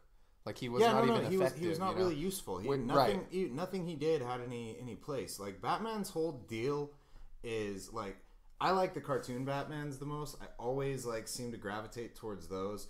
Batman is just super gangster because he is the contingency plan. Right. Everything goes wrong. He's the one you count on. Batman knows what's up. Right. And whereas, because he's the smartest one. Whereas with this one, it was like the opposite. It was like Batman would set a plan, that plan would backfire, which is everybody else would have to fix it. That's a really good point that you brought it up. That they kind of made him like the Tony Stark of this, because that is Tony Stark's legacy from the comics. He has his great suit and everything, but basically every plan he sets fails. Yeah, he's like a perennial fuck up. Yeah. He's the biggest, he's an alcoholic. Genius. He's this great dude who has all this fucking great shit going for him, but the plan never works the way it's supposed to. And that's kind of what they did to Batman in this movie. That's a really good point. Like they made that connection. I didn't have online there was a lot of people who had issues with like the villain of the movie, Steppenwolf. I didn't have any big issues with that. I just didn't like how CGI he was. I actually liked his character. I thought he was really funny. Like how he's like torturing the people. They're like, please, we have children. He's like, why do people keep telling me that? So now there was one major scene in the movie that really had me scratching my head, and I was like, what the fuck is going on here? It was the scene where, and spoiler alert for those of you that haven't seen it. If you haven't seen it by now, go fuck yourself. Yeah, you shouldn't even be listening to this anyways. It was the scene where I think it was Aquaman, it was Cyborg and Flash, and then they go and they dig up Superman. Okay, they dig up Superman's corpse. And then they take it to the Kryptonian vessel from the General Zod, and then they like reanimate him basically, like they bring him back to life inside the vessel. They use the mother box. Right. Now I don't know what it was for me, but just the visual of these two characters digging up Superman's dead body and then taking his corpse to this vessel, I was like, what, am I in the Twilight Zone? Yeah, what the hell am I watching? What is going on here? That was just crazy to me. I can see that. Yeah. And now, in a way, in a way, it was the truest comic book moment in the movie. Because comic books are full of batshit crazy, insane moments like that. They're full of really, really dark things like that. Yes. Like that would have been. They tried to add a lot of humor to that. There was a lot of like jokes being cracked back and forth. Wasn't crazy about the Flash. I thought they couldn't figure out if they wanted him to be funny or not, and like it didn't land for me. Yeah, and after whenever I go to see these movies, I'll always end up going to go see them with Ariana. And I always will kind of look for her feedback because she's not really like a huge comic book fan like me. So of course I go into it like guns blazing, like ready, just very critical, ready to pick apart any little thing. I just can't help it. But with her, I always am just curious to hear her opinion from an outsider's perspective, a non-objective kind of analyzation of it. And she said the exact same thing. She was like, yeah, I didn't really like the Flash character because it felt like they were trying way too hard to make him funny. Yeah. And when you try too hard to make somebody funny, it's not funny. Yeah. They have to be effortlessly kind of just, that's what the character is, you know? I did like, even though this was a really obvious joke and everything, it still just made me laugh. I think it's just the way he says it is when he's like, what's your superpower? And he's like, I'm rich. I'm rich. I did like that line. That was a perfect line. Yeah. No, that was a beautiful line because it's like, that is Batman's superpower. Yeah. Batman is rich as fuck. Like, that's his superpower. Because he kind of says it like real, like grumbly. He's like, I'm rich. Yeah, you know, and that's another thing, actually. People were giving Ben Affleck a lot of shit online for, like, I actually don't dislike Ben Affleck as Batman. I think we could have done better. I think, yes, I agree. I agree with that 100%. I think he could have done better, but I don't hate him as Batman. I think that for certain scenarios, like for that line in particular, I think for certain scenarios he's perfect, and then for other ones, not so much. I would have went with, like, I remember when they were first casting that role, they were looking at like Josh Brolin. That would have been a really good option, I think, maybe for like an older Batman. Yeah, like, for an older Batman. That's acceptable. Maybe a little really too see old. Josh Brolin being Batman. Maybe a little too old. That, yeah. Another one they were looking at, I think, was John Hamm. Now, the guy from Mad Men. Oh yeah, main dude. That's interesting. Now that's an interesting one. Now I don't have any big issues with that, except for one. Last night, we were at my brother-in-law's house and we were watching that movie Bridesmaids. And there's a scene in that movie where John Hamm is having sex with Kristen Wiig's character and they're laying in bed together. John Hamm has T-Rex arms. His arms are so goddamn skinny. I'm serious, man. He's got like real short. They're short and they're skinny. Like he looks like you took a regular sized like dude and then you gave him like a 5-year-old's arms. I never knew that. And I've you never know what? noticed that about John I've Hamm. never been one. I've always just kind of figured, you know what? Hey, if the guy doesn't got the physique to play Batman, they'll beef him up a little. They'll probably throw on a cycle, probably give him some arm steroids. extensions or So something. yeah, they'll get a really good trainer they'll put in there. These gloves on him that go like way Right. long. But however, grabber claws for the fingers. John Hamm's arms appeared to me to be so freakishly short and odd looking that those cannot be Batman's arms. They just can't. There's no amount of beefing you can do that can make me believe that those arms are the arms of a man who's going to go in there and kick somebody's ass. So that ruled him out for me. His How little about, T-Rex arm. here's one that I'm really interested in. I was looking at a thread for who they're gonna have play Adam Warlock in the next. And then because you know they have the what's it called, those elite people. I can't remember what they're fucking like the called. Kree. Not the Kree, the Golden people. Yeah. The ones from the Guardians of the Galaxy. They're the last Guardians of the Galaxy movie they showed in the credits. They Right. had the Adam Warlock. Yeah, pod, and she's like, I shall call him Adam. Yeah. Yeah. And so there's a lot of debate over who is going to play him. And I saw one of them. It's like Zac Efron. I was like, he looks exactly like him. I think that would be fucking perfect. He could be a good. Now let me throw one out there. Kind of an oddball. Yeah. If I'm just going off of Adam Warlock's look from the comic books, let's give him some Matthew McConaughey. Yeah, but Matthew McConaughey... He's got those golden locks. Sure. Matthew McConaughey in like 1995, but like, right, he's Matthew a little too McConaughey, old now. Also, he's been falling apart ever since. He has ever since Dallas. Yeah, I was gonna say like, ever since Dallas Buyers. He still a destroyed great himself. character. Great, you know. Yeah, he looks exactly right for Adam Warlock. He even kind of has like the same facial features. That's what I mean. Like he looks like a human version, just a golden, beautiful man. Yeah, if he just had that body still, from like they'd have to beef him up for sure. They could imagine how funny it would be, just like him, like y'all are the Guardians of the Galaxy. Say, man, you guys got that Infinity Stone, man. Hey, man, we gotta kill Thanos, man. See, Mexican. That name sounds Mexican. Say, man, you Star-Lord. Yeah, that would, have you? Speaking of which, wait a minute. I wanted to make it a point to bring this up. Have you heard the Matthew McConaughey Carl's Jr. commercial on the radio?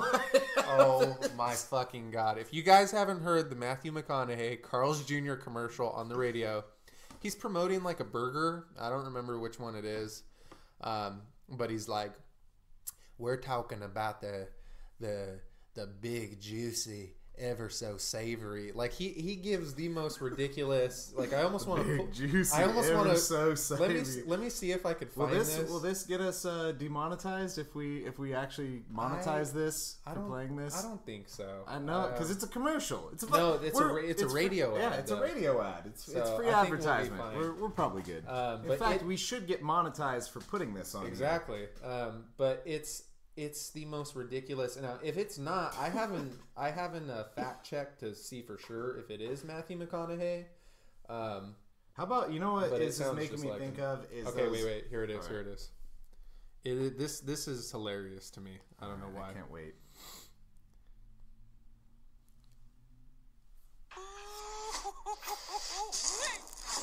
It's time to answer the call.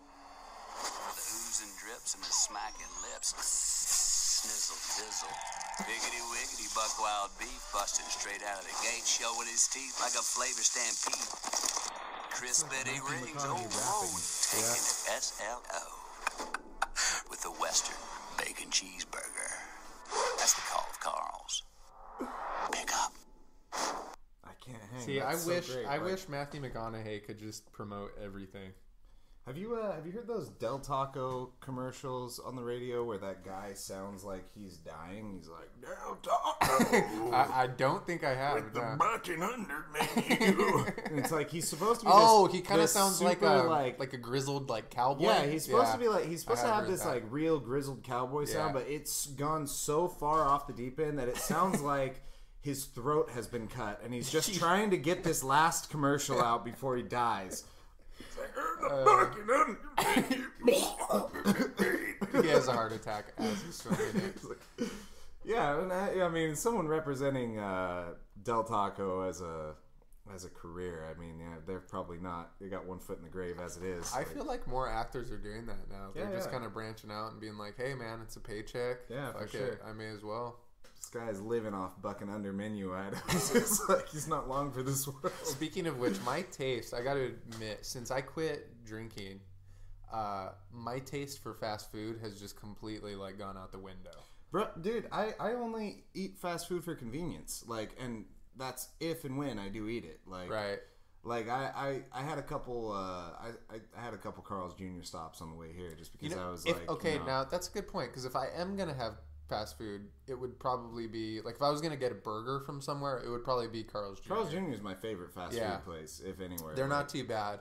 I tried to eat Jack in the Box a year ago. It's mega scum, dude. It was the worst. So gross. Which is the weirdest thing, because when I was drunk, that would be the first thing I craved every time. Sure, because it's the only thing that's fucking open. Yeah, I think it was almost it was this weird kind of drunk nostalgia. Yeah. Where I remember being a 14-year-old and just craving a pair of big cheeseburgers and some potato wedges or whatever. Dude, I'm about that Western bacon cheeseburger all day. But the Western bacon is it's just got all the things I need. It's got that. It's loaded up. Yeah, it's got the cheese. It's got the onion rings. We should be getting paid for this. Actually, this is just totally morphed. This is actually morphed into a fast food podcast. Dude, this is reviewing fast food. This is what Matthew McConaughey does to me. It's like if we watch that scene on fucking Wolf of Wall Street, I'll just be trying to sell all you people Coke right now. Have you ever heard that little song that he does in Wolf of Wall Street? He made that up. That was his. What they said. What I read online was that when he does that, and he starts beating his chest, they said that song Scorsese asked Matthew McConaughey to do it because that's what Matthew McConaughey would actually hum before his scenes to get pumped up for his scene. Really? That's cool. So that was actually his weird little song. I heard nearly everything about that movie was improvisational. Yeah. Like it was following like a general outline, but they basically shot all the scenes like, hey, just do the worst shit that you can do. Right. Everything like be the gnarliest, most fucking dog shit people that you can be. And what's really interesting about a movie like that is that, and I was kind of touched on this when I did a review the other day of this 1999 through the year 2000 TV series called Shasta McNasty. I saw that, and Okay. I'd never watched that before. But It's absolutely horrible. I made it through. I didn't even. I said I reviewed the whole series. I reviewed 4 episodes. yeah, well, That's about as far as I could get. But I'm sure that's all you need. It something made me. like that. I wrote this in the review. It made me realize just how much the times have changed in the last 18 years since that show came out. And even in the short time since, when did Wolf of Wall Street come out? 2012 or 11 or something like that. Whenever. But just like that brand of humor that used to exist is kind of gone. You can't really, everything is so politically correct now. You can't really do the same type of humor. Oh yeah. No, I was watching something from.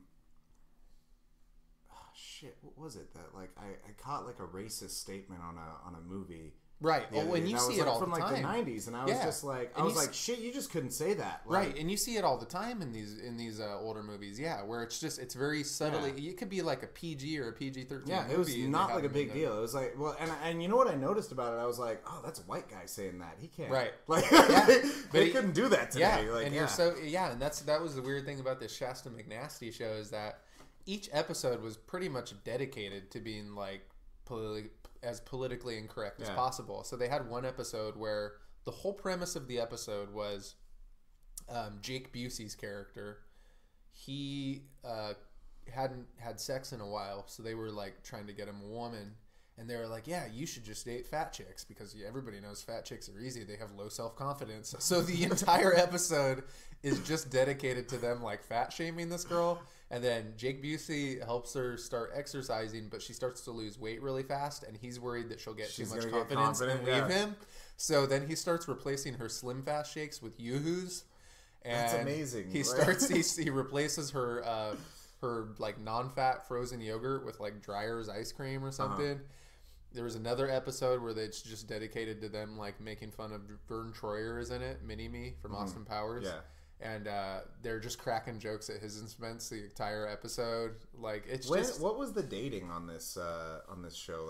What was it early 2000s? It ran for one season from 1999 into the year 2000. It's a perfect time, man. Yeah. And it's weird because it made me. How was the studio quality of it? Was it just super shitty? No, it was pretty decent. It was standard. It was pretty standard 90s sitcom studio level. Really? You can tell they put it wasn't a laugh track sitcom, but it had a similar format to a sitcom. Okay. They put some money into this show because I actually remember. Well, Jake Busey during that time frame, what was that? That was around the same time Tomcats came out. Yeah, Tomcats. That was a theater release. Right. Yeah, that was a theater release. Tomcats, and then he was in Starship Troopers. Starship Troopers was my I love film. Starship Troopers. I love Starship Troopers. One of the most underrated sci-fi movies. It was the movie that my film class teacher would reference to not to do with anything. Really? He's like, if you do he this, hated it that much? So if you do this wrong, you know what you get? You get Starship Troopers. But that seems odd to me though, because Starship Troopers was a very. But it was intentionally made that way. Yeah, Everything it was a very self-aware movie. Yeah. I mean, the guy who directed it, Paul Verhoeven, he's the same guy who did RoboCop, I think. And he's kind of known for. Oh yeah. Or did he totally that same RoboCop I'll have to look style. it up. Yeah. I know for sure he did. He did actually. I don't know if it was RoboCop, but I know for sure he did Total Recall as well, which has a very similar kind of sci-fi, kind of self-aware. He directs in that style on purpose. And he's actually a really funny guy. There's this thing. If you guys haven't seen it, it's this thing on YouTube. and it's Paul Verhoeven and Arnold Schwarzenegger doing DVD commentary for Total Recall. And it's hilarious because Arnold Schwarzenegger. First of all, my favorite line I have to throw out there from Total Recall is where he's like, what's the guy's name that he's supposed to be on the movie? He's like, Paul Verhoeven did do Starship Troopers and Total Recall, and he also did Showgirls. Really? What was the line? He's like, he walks up and he's like, he sees all the security guards. He's like, I've got a plan. And he like walks up with a gun and he just goes, he just shoots everybody. You thought this was the real blah blah blah. Yeah. Looking at each other, he's all, it is, and he just shoots. He goes, you thought this was the real McQuaid. That's what it is, McQuaid. So that you thought this was the real McQuaid. Yes, yeah. And he just kills everybody. What? He's all, it is. Yeah. So for those of you who don't know Paul Verhoeven, he's just a really ridiculous guy. And paired with Arnold Schwarzenegger, this commentary is so funny. And there's a scene during the commentary where Arnold Schwarzenegger... There's a scene in Total Recall where the woman has like 3 breasts. And Arnold Schwarzenegger is talking about that scene. And he goes, and this right here, this is the woman. She had 3 breasts. I always thought that was so great, the way she had 3 breasts. And like the way Arnold Schwarzenegger talks about everything is so like... He's basically just repeating the movie to you. He's like, this is a scene right here where I beat up the 3 guys. Yes, I beat them up very good. I beat them up bad. And then there's a really, really funny one where Arnold Schwarzenegger is fighting Sharon Stone, his wife character in the movie. And she's like beating him up. So she punches Arnold Schwarzenegger. And then during the DVD commentary, Arnold Schwarzenegger goes, ow, that hurts. Ow, that hurts. And then they him and Paul Verhoeven start talking about Sharon Stone. Paul Verhoeven also directed Basic Instinct, the famous movie where Sharon Stone shows the leg cross. Yeah, the little leg cross and shows a little crotch shot. And Paul Verhoeven, he directed that. When what's the Leslie Nielsen movie Loaded Weapon, where it shows the girl doing that and then you just see there's like a flash frame and it turns into just a beaver sitting there smoking a cigarette. Yes. Yes. So there's a scene in during this DVD commentary where they're talking about Paul Verhoeven and Arnold Schwarzenegger are talking about Basic Instinct, which he directed like 5 years after Total Recall, and Arnold's like, yes, you directed Sharon in a Basic Instinct, right? And he's like, yeah, she didn't want to get nude in Total Recall, so I think I got revenge for that when I filmed Basic Instinct. So he's kind of like suggesting that he pressured her into doing that scene, like guilted her into doing it because she didn't want to show any skin in Total Recall. But if you guys haven't heard that, look it up on YouTube. Paul Verhoeven, Arnold Schwarzenegger, Total Recall DVD commentary. It's like the funniest thing ever. And then also look up Arnold Schwarzenegger Terminator 3 DVD, Rise of the Machines DVD commentary, which is also like equally hilarious. Wait a minute. Have you seen that? No. Okay, so wait a minute. So Arnold Schwarzenegger did commentary for Terminator Rise of the Machines, and there's a part where he goes back to the breasts again. And you know the scene he's still talking about breasts. He's still talking about breasts. Movie to movie. And you know the scene in Terminator 3 where it's when the new cop, I can't remember what she was, like the T-2000 or whatever. She's the updated Terminator model. Yeah. She was the female Terminator. I remember. She wasn't like the nanobots like the T-1000. She was like a mix of both. Again, but she had like the nanobots. Yeah. So she didn't have the weakness of the nanobots. No. And there was a scene. There was a scene where she gets pulled over by a cop and she's like flat chested, and she uses her Terminator powers to make her boobs bigger, and she gets herself out of her ticket. Yeah. And then Arnold goes, and you'll see this scene right here. This is where she takes the breasts and she makes them bigger. And I always thought this was a good scene, because some guys like little breasts, some guys like small breasts, and I think why can't you have both? It was like the perfect, like, to me that pretty much summed up Arnold Schwarzenegger's philosophy on life. Yeah, right. In just one sentence. What else? Why can't you have need? both? Why can't you have both? Some guys like little breasts. Some guys like big breasts. That's probably was his reasoning when he was having an affair on Maria Shriver with the nanny. He was like, I really like Maria. She's a nice-looking American white woman. But I like Latin women as well. Can I just have sex with the nanny? Speaking of which, have you seen his son from that nanny? It looks like a Brazilian Arnold Schwarzenegger. This kid looks ridiculous. I feel like I have. I can't remember. I need to check it out. That's a funny idea. His name is like Joseph Branagh or something like that. But he looks like a big giant. He's like the same height as Arnold Schwarzenegger, maybe taller, except for he looks spitting image. Looks just like him, but he's got dark skin. Like he looks like a Hispanic Arnold Schwarzenegger. Yeah. And they have all these like videos and pictures of him like working out with Arnold in the gym. Where the fuck did that bucket come from, man? Has that always been there? I didn't know about that thing until you just kicked it right now. There was a bucket that just got kicked. Yeah. So yeah, they have all these videos of Arnold Schwarzenegger working out in the gym with his son, like working out at Gold's Gym, teaching him how to lift weights and stuff. It's awesome. Just his formerly illegitimate child. Yeah. But we're just gonna accept that he exists now. His Latin son. His Latin son. Oh man. Yeah. He just had a heart attack. Arnold Schwarzenegger did. Or he had an emergency heart surgery, they said. And then according to his agent, when he came out of surgery, the first thing he said was, "I'm back." Which I found kind of hard to believe, but then after you listen to the Arnold Schwarzenegger DVD commentary, I could very easily see him saying that. He's such a character, man. Like he might really be the guy from Last Action Hero. I think that could be who he is. Yeah, he was like my fucking hero growing up. Dude, I loved Arnold. Yeah. I remember I would watch, and I would never want my real dad to hear this. Sorry, Dad. I would watch Terminator 2, and I would imagine in my head that I was Edward Furlong, and he was like my dad.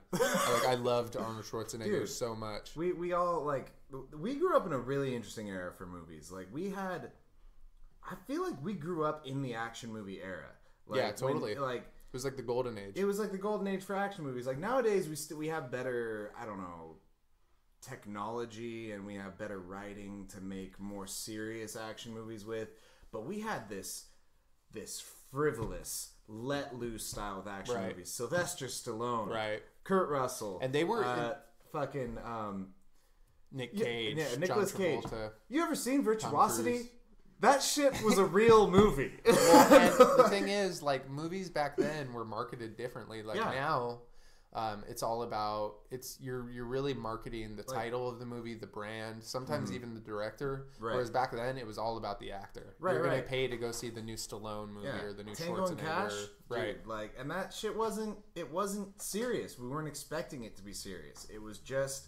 Like, we're going to see some action. Some shit's going to blow up. Some people are going to fight. There's probably going to be a prison break. This is going to be fucking dope. And, I don't know. We don't really get a lot of release for that kind of, like, mindless movie. Not with big actors anymore. No. Not with people who, like, you want to see in those movies. No. Well, this is, like, the superhero era now. Which I'm cool with. Shifted gears. Yeah, I'm totally fine with. This is, I tell my wife all the time, I'm like, this is, like the state of action movies right now, with it just being saturated with superhero movies, like this was like my wet dream as a teenager. Like, for sure, because I was obsessed with all these characters, and I had my little account at the comic book shop that I would go in every Wednesday and get my new comics, and like I couldn't imagine. I still am like that. Like I'm even when I know they're gonna suck, even when I expect them to suck, I'm gonna watch every superhero movie that comes out. Yeah, I always watch it no matter what. Yeah. I hear some people talk about, like, I'm kind of over it. And I'm like, I can see that, but I'm not. And I'm not gonna be. No, and here's the way I see it. Look, for me, no matter how much I like most superheroes, to me, or superhero movies, they're kind of like it's like almost like, I look at it like an amusement park ride. Like, I don't really watch them on repeat that many times, but I just love going to go see them right when they come out. And dude, that new Avengers Infinity War trailer, like, I got like tingles. Yeah, I was so excited. Well, first of all, I'm so excited about that, but also I've been wanting to bring this up for a while now, and I keep forgetting as my moment comes up is your dick as hard as mine for Tom Hardy as Venom. Like, yeah, that's a pretty perfect casting. I don't think that can fucking miss. No, that's really good. Like it's really really good. And we'll see though, but because that one is not done by Marvel, that is a Fox movie, so it can't. There's a possibility it could miss. But I didn't know that. Yeah, I should pay more attention to that. But it's Tom Hardy, dude. But it is Tom Hardy, yeah, and I love Tom Hardy. So that Avengers Infinity War trailer, how proud were you when you saw our son taking the Infinity Gauntlet from Thanos, our son, Captain America. Oh yeah, holding it. In case you guys don't know, little Matthew Cutrone, Matthew Cutrone, aka the actor who plays Captain America, Chris Evans.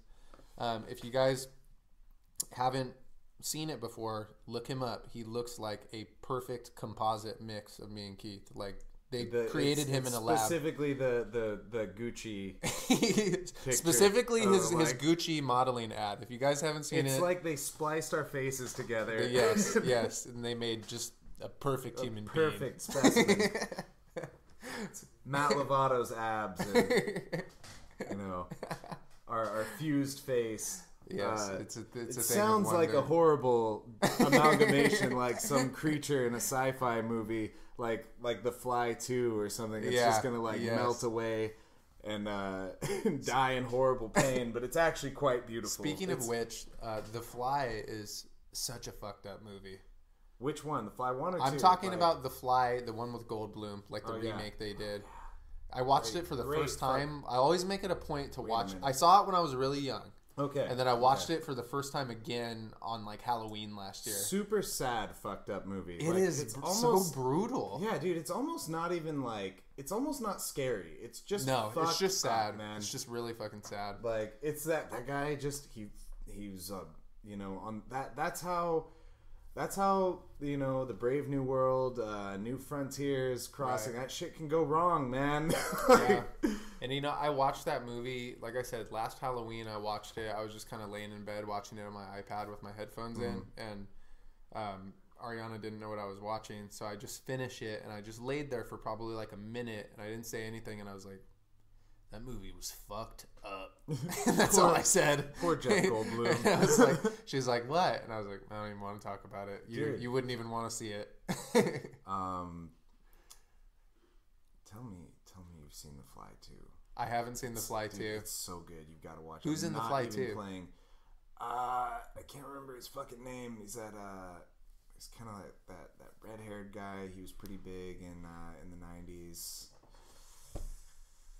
Red-haired guy, pretty big in the 90s. Erick Stolts? Let me look him up. That could be it. Does he have red hair? Erick Stolts? He almost played Marty McFly. He honestly might not be.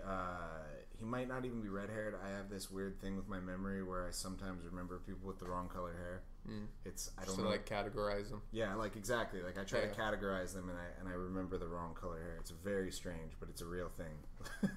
There's probably like a condition for it and everything. I'm gonna IMDb this real quick and find out who this guy is. Yeah, I definitely want to see The Fly too. Dude, I recommend it. It's really good. It's actually, I'm not playing. It's very Erick Stoltz. Yeah, you're right. Damn, I can't believe I got that. That was fucking great. That's pretty good. I'm really impressed. Yeah, I think he's like the only. I think it's just because he's like the only kind of redheaded dude from the '90s that I could even think of. IMDb gave it a 4.9 out of 10. I'm not playing. It's better than that. Like it's But go into it knowing what you're going into. You are going into The Fly 2. Right. It's going to be kind of out there. It's too much, but it's very, very, very violent. It's very intense. There's a lot of crazy shit that happens in that movie. And for somebody who has like a wide palette for movies, like enjoy a lot of different types of things, that movie's going to have something for you. I assure you. Yeah, I'll check that out. Yeah. Along that genre type of The Fly, it's a gnarly movie. There's a lot of gene splicing. Gene splicing, like, it's funny because it's one of those things where, like, anytime you see it in a movie, you're like, yep, this isn't going to go well. So have you ever seen a movie where gene splicing goes well? It's never good. And now they're Leprechaun 4 in space. Yes. He's like, blending up spiders, and he's Right. like takes a big like beaker. He's like DNA, pours the DNA. You know what's funny too is now they're actually gene splicing in real life, which is crazy. Sure. Which, you know, I'm sure they're a lot more careful about than they were in The Fly 2. And Leprechaun 4. Leprechaun 4. I was always personally, my favorite of all the Leprechauns was Back to the Hood? probably Leprechaun Back to the Hood. I liked when he stabbed the dude with the bong. I always thought that was a really solid scene.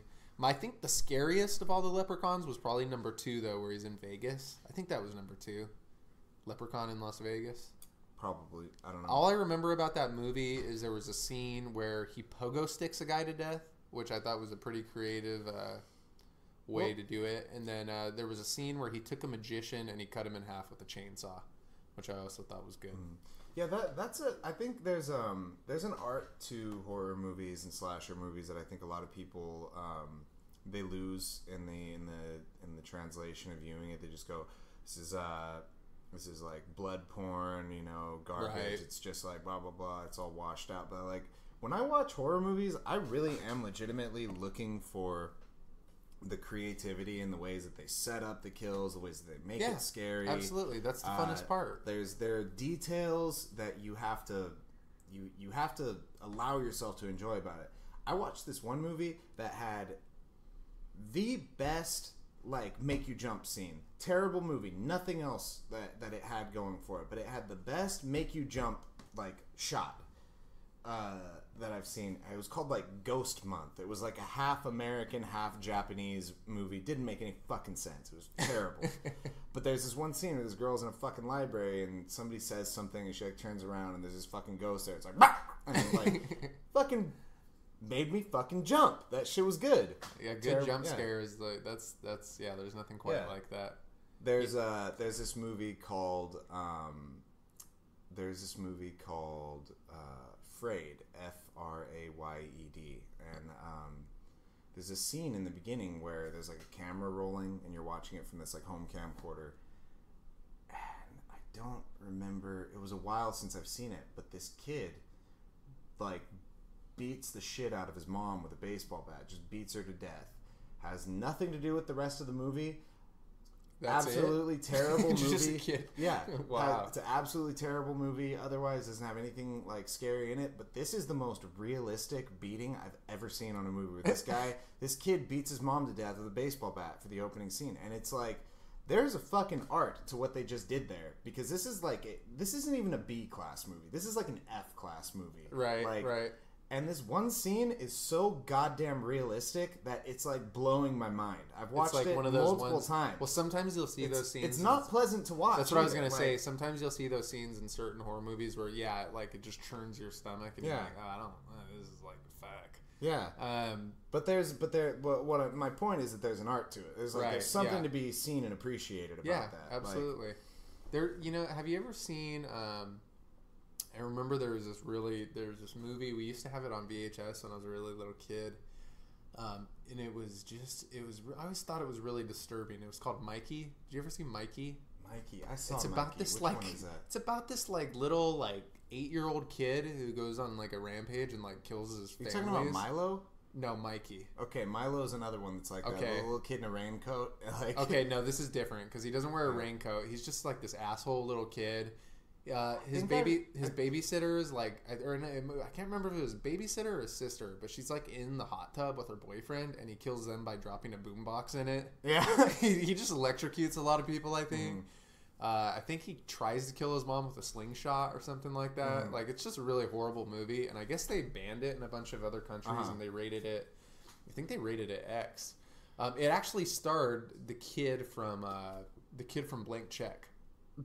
He was that same kid. He was Mikey? He was Mikey. He was awesome. Like maybe a year or two younger. Kid from Blank Check. Which really interesting. I don't know why this popped into my head. You remember the movie First Kid? Yeah. With Sinbad? Yeah. Okay, the kid. How could I forget, dude? Yeah. So who's bad? Sinbad. Okay, Sinbad. So the kid who stars in that movie, Every time I watch one of those obscure like 90s movies with a child actor, I always have to go and see like what is this kid up to now? You know? Right. You gotta go check out what they're at. In life. Turns out that kid is like a multi fucking billionaire, and he's like the CEO of all these like tech, some kind of big like tech company. He's like a really big deal in the tech world. That's that kid. super funny, man. I just thought that was so random. But it turns out that the kid from Blank Check and Mikey ended up being a total shithead, and he got arrested a bunch of times, and like he's just not a good kid. So I just thought it was interesting how they were two total opposite ends of the coin. I wanted to point this out because this is an interesting fact. That other movie Milo that I brought up, that's very similar to Mikey in a lot of ways. It's a shitty little like 8-year-old kid walking around killing everybody, and like for some reason he stays a little kid over the years. Like all the other kids in his class grow up, and he's still like an 8-year-old murderer. So that movie had what's her fucking name from that 70s show? Laura Prepon? Mila Kunis. So Mila Kunis is in that. And I'd like to point out how for a long time there was a story going around that Mila Kunis was like from Russia, and she didn't speak English, and she was learning English on the set of that 70s show. Do you remember when that? Yes, when I remember that. I think she was on like Howard Stern, and she talked about that. Yeah. Well, on this movie Milo, this was like 1990, and she was speaking English as a little kid. What a weirdo! Why would she make that shit up? I for sure heard her on Howard Stern say that. For sure, that story got out, and that shit was being said, and that shit was a lie because she was there, little 10-year-old Mila Kunis. She's on the credits, and she's speaking English. That's really odd. Yeah. Huh. Maybe it was part of like a marketing scheme. Sure. Why not? But that's like, it's a crazy thing to think no one's gonna catch that shit. Like, that's real as fuck right there, man. Yeah. Wow. That's on our IMDb and everything, dude. You can look it up. It's very interesting. Yeah. I don't know where they get off like making that story. But you lied to me about Mila Kunis' background. Guess what? I know all about it, Mila. You're not hiding anything. Shut up, Meg. Oh man, that's funny. Yeah, but that was that was very interesting to me. Terrible movie, unwatchable. Absolutely, no redeeming qualities to the movie Milo aside from that interesting little piece of trivia. If you just want to see Mila Kunis speak English at a young age, Milo's your movie. Yeah, Milo's your movie for that. So, I'm really interested in this whole Matt Reviews Media thing that you got going on. I think that's very cool. I like that that came out. Actually, like, that was part of the reason when I saw you doing that I wanted to get together to do a podcast. I thought it'd be a very interesting thing to talk about.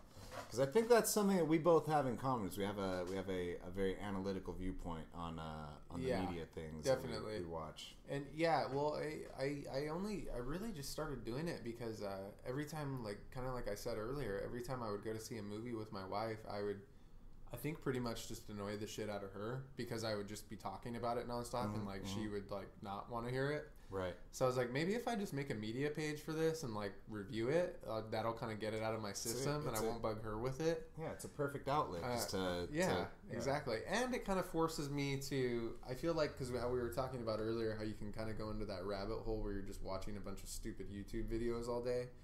If I have a media page where I need to review things, it'll at least kind of force me to consume better quality product. I don't think it forces you to consume better quality product, but it forces you to be engaged. Yeah, okay, that's a better way of putting it. It forces me to engage a little more. So when you can still watch that garbage, but you're engaging because you're taking it apart and you're looking at it and being like, all right. Yes, absolutely. Yeah, so I think that's definitely a big part of it. And when I first started doing it, I didn't really know. I mean, I've only been doing it for about like a month now, but I didn't really know like what I wanted to review or what I was gonna review, and I was like, well, whatever, it's my page. I'll just review whatever I want. So I'll just do mix of comics and TV shows and whatever. And then I kind of, as I've gone along, that's basically what I've done. I've reviewed some comic books, some graphic novels. I've reviewed some. I've reviewed kind of a mix of some some actual genuine movies that I like Oscar type movies, but then I'll also do like really just stupid movies that from when I was younger. I'll occasionally like I'll like scope your page and I'll see some things. I'll see some random stuff. Like, oh yeah, I remember that. Yeah. Well, that's always fun too. Yeah. Like when you like, I always think it's really interesting. I was talking to Capato the other day, and I was telling him how. So there's this movie I reviewed called Step Monster that's like super obscure. Step Monster, yeah. And it's like such an obscure movie. And then he was like, "Damn, that's a deep cut right there." And I was like, I wish I would have included this in my review, but I didn't. But what I told him, I was like, Step Monster is the type of movie that's so obscure that it feels like it was only released in your city, in your area code, like on your block. Like it wasn't released anywhere else. You're the only person who ever saw it. Yeah. It was just released on your block specifically for you. Like nobody else saw it. Like that's always interesting to me. And it's what's interesting to me about those movies too, is because they're not as mainstream and they're not in the main pop culture like streamline. You're not reminded of them. So when you finally go back and see them, you just like have a skewed perception of them. Like you remember them different almost when you were a kid. For sure. No. I experienced that a lot. Yeah. Like when I watch movies, when I rewatch as an adult, it's like, which I mean everybody does. It's an obvious thing. Your brain changes. We're saturated with more modern cinematic types. Like when we watch things now that are made with today's cinematic techniques, and we go back and we watch something that's old, we're like, oh man, what the fuck is up with this dog shit? Right, yeah.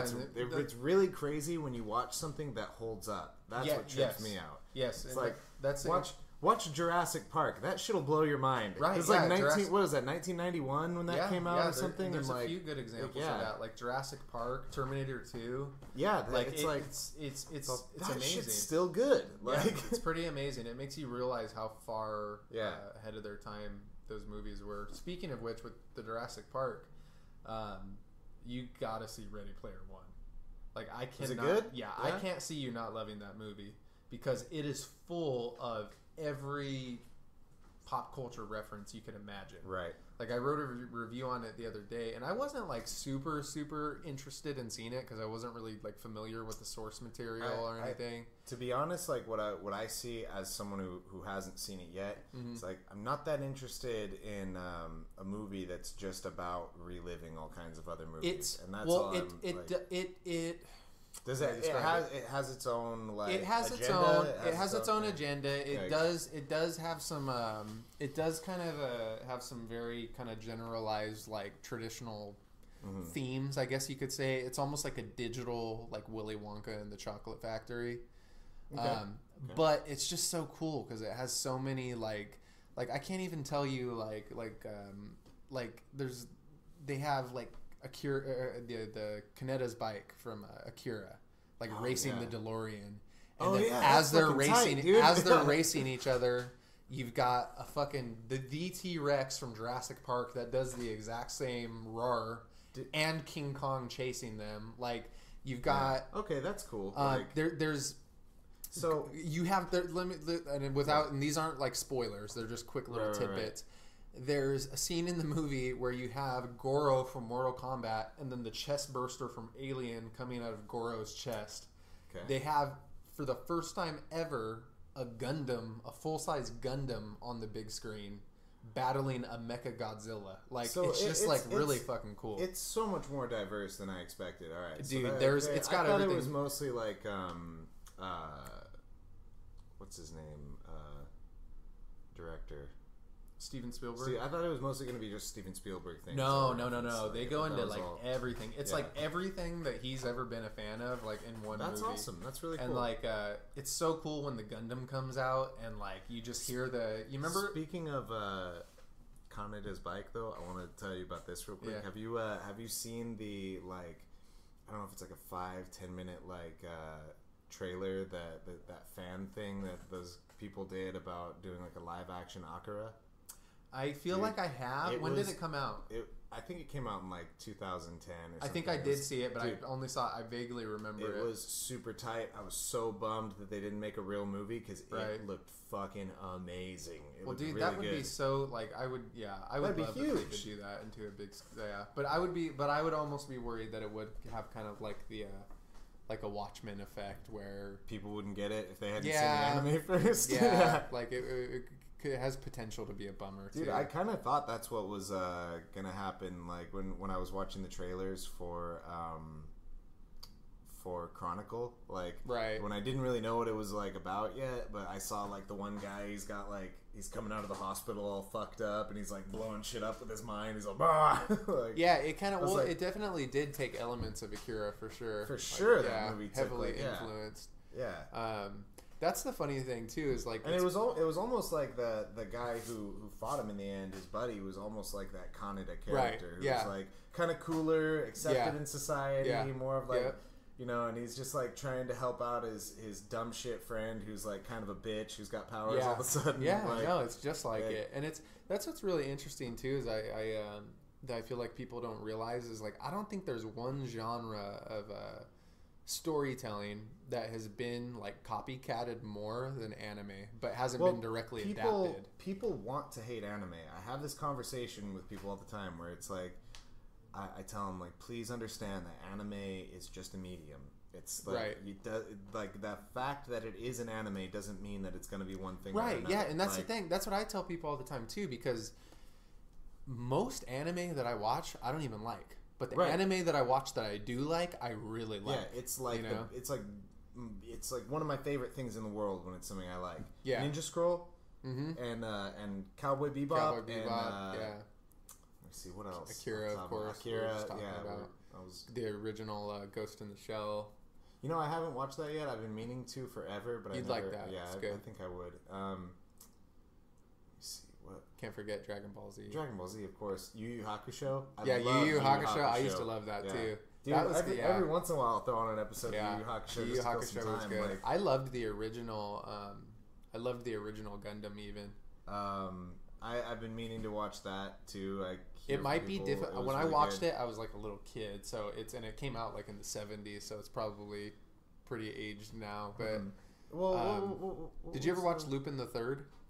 That's another one. I've seen episodes of it, but I've been meaning to actually go back and watch it as an adult. Yeah, it's funny because it's kind of like a weird. He's just like a total pervert. He's almost like a weird. He's like a private detective, right? He's a private detective, and you see, there's a lot of actually in Cowboy Bebop. There's a lot of Lupin the Third influence in there. I've been meaning to watch that movie. What is it? It's like the Death of Evangelion or something like that. Yeah. That's supposed to be like one of the greatest works of anime. Yeah, and I don't know if I've ever even really sat down and like really like watched every episode of Evangelion. But I always really appreciated the. I'm not a big fan of big robots. Big robots, yeah. So, but I can appreciate if it's really good. I can appreciate. That's what I was gonna say. The same here. Like the only one that I was ever real big fan of was Gundam. Yeah. And not even. I didn't care for like Gundam Wing. There's a certain storyline within Gundam called like Universal Century where they follow this particular. It's more like they're following like a war. It's like a combat themed thing. Whereas all the other Gundams kind of revolved around like they were more cheesy. Like they would revolve around like these. I don't know. It was just different. It's kind of hard to explain. But about Big O. Big O. Oh, man. Did you like Big O? I thought Big O was terrible. Big O was the worst. Yeah. It looked so it was really, dumb. Really stupid. Dude, how retarded did that robot look? Yeah. Big O! I thought that was the worst fucking... I always wondered, too, like, how did this one end up on... Toonami? Yeah. Dude, Toonami was tight. You ever go back and watch those Toonami I just watched one the other day. Those trailers were like... Yeah, those were like works of art. Those were good.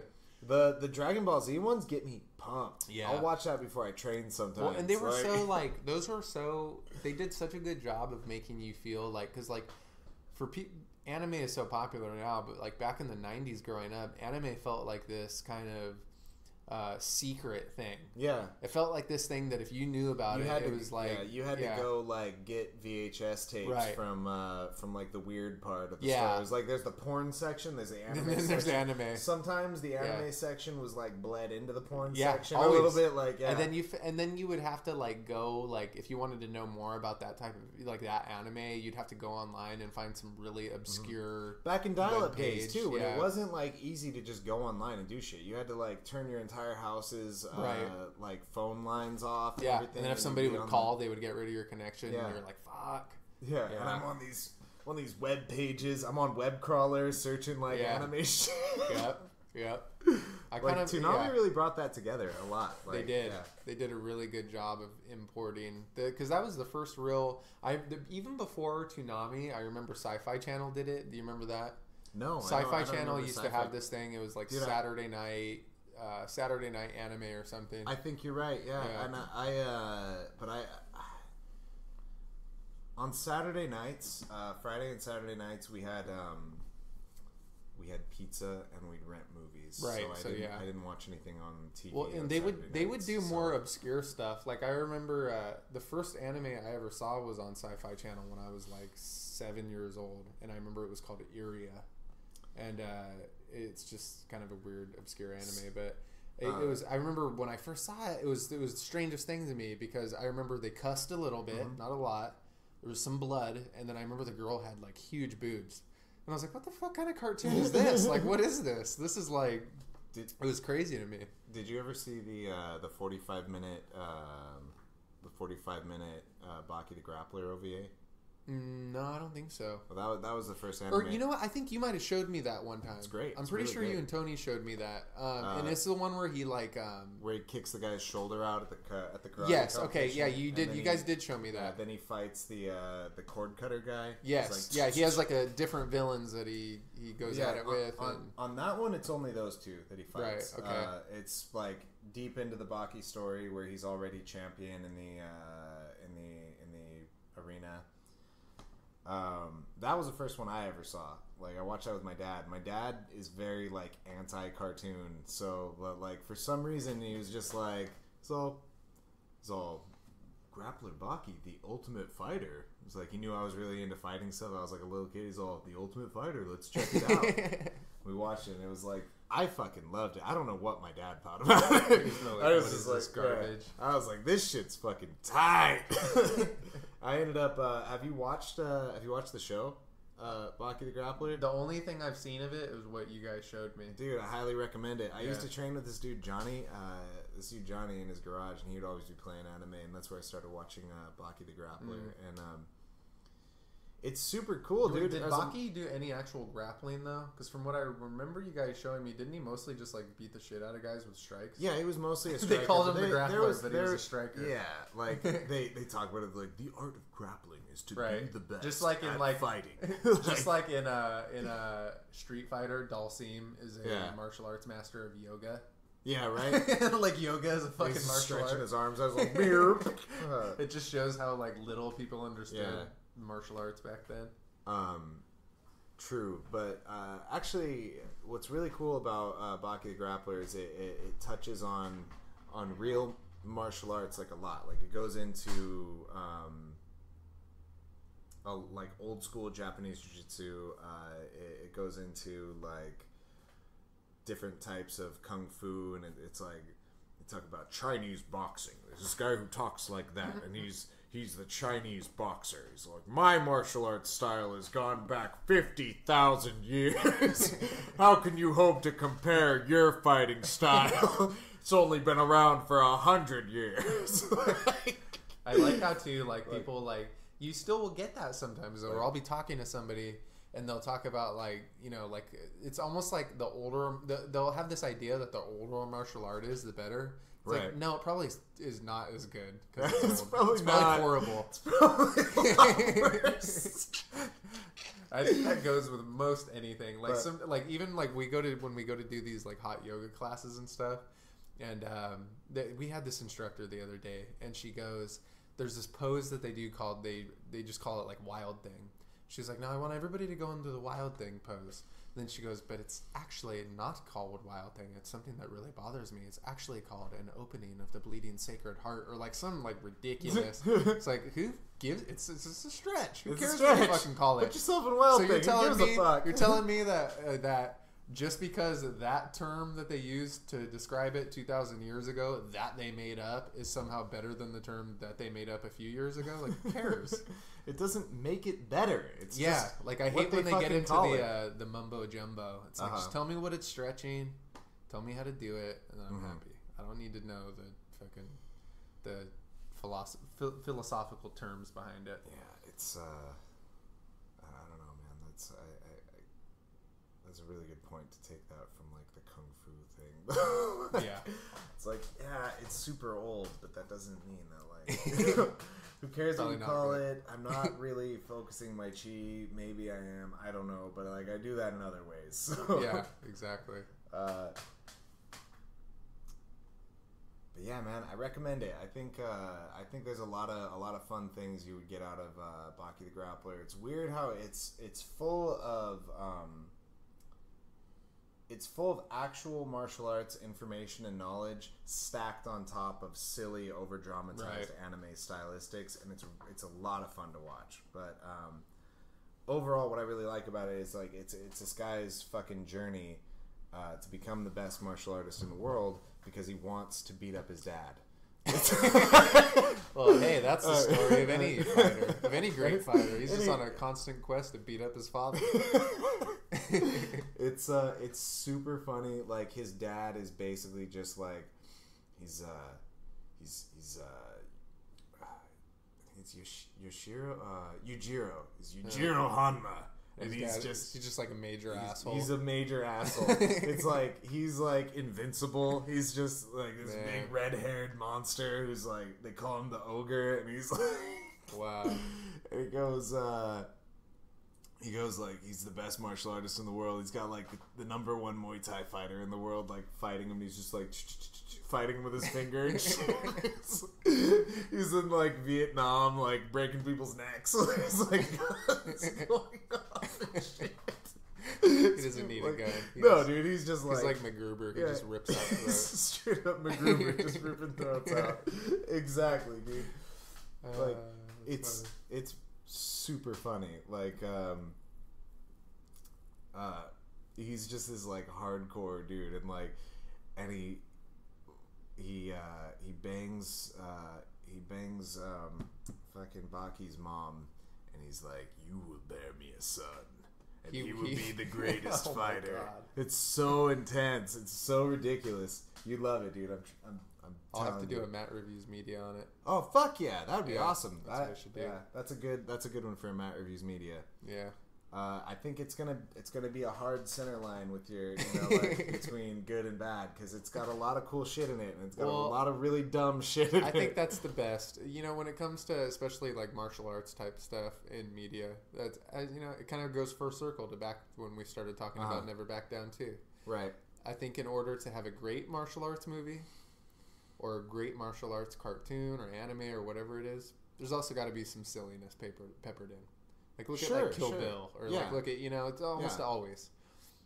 There's got to be some fantastical stuff. Again, a lot like how we were talking about the bringing it full circle again. Book of Five Rings, the samurai practicing soft art. When you're really submerged in that theme of violence and hardness, there's got to be something to balance it out. Right. You can't be completely submerged in that topic of hardcore action, Yeah, absolutely.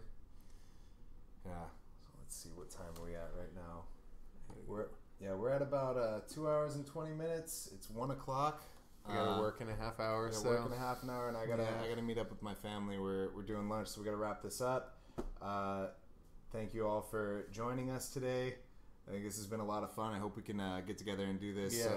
This again soon. I want to thank my sponsors, but I don't have any. So I want to thank my sponsors, Matt Reviews Media. No, I'm just kidding. Yeah, let's throw this one out there. Check out Matt Reviews Media. Matt Lovato. What is it? It's Intrinsic. Intrinsic Resistance is my exercise fitness page. Okay. Yeah, have a look at Matt Lovato's Intrinsic Resistance fitness page, and for some laughs and some good advice on funny things to watch, check out his Matt Reviews Media page. You can catch me on Bone Cutrone for my Instagram. It's got all my updates on upcoming fights, what's going on with my training. That'll also have links to my fighter fan page. We'll have a little bit more information. Thanks again for joining us, you guys. We're out.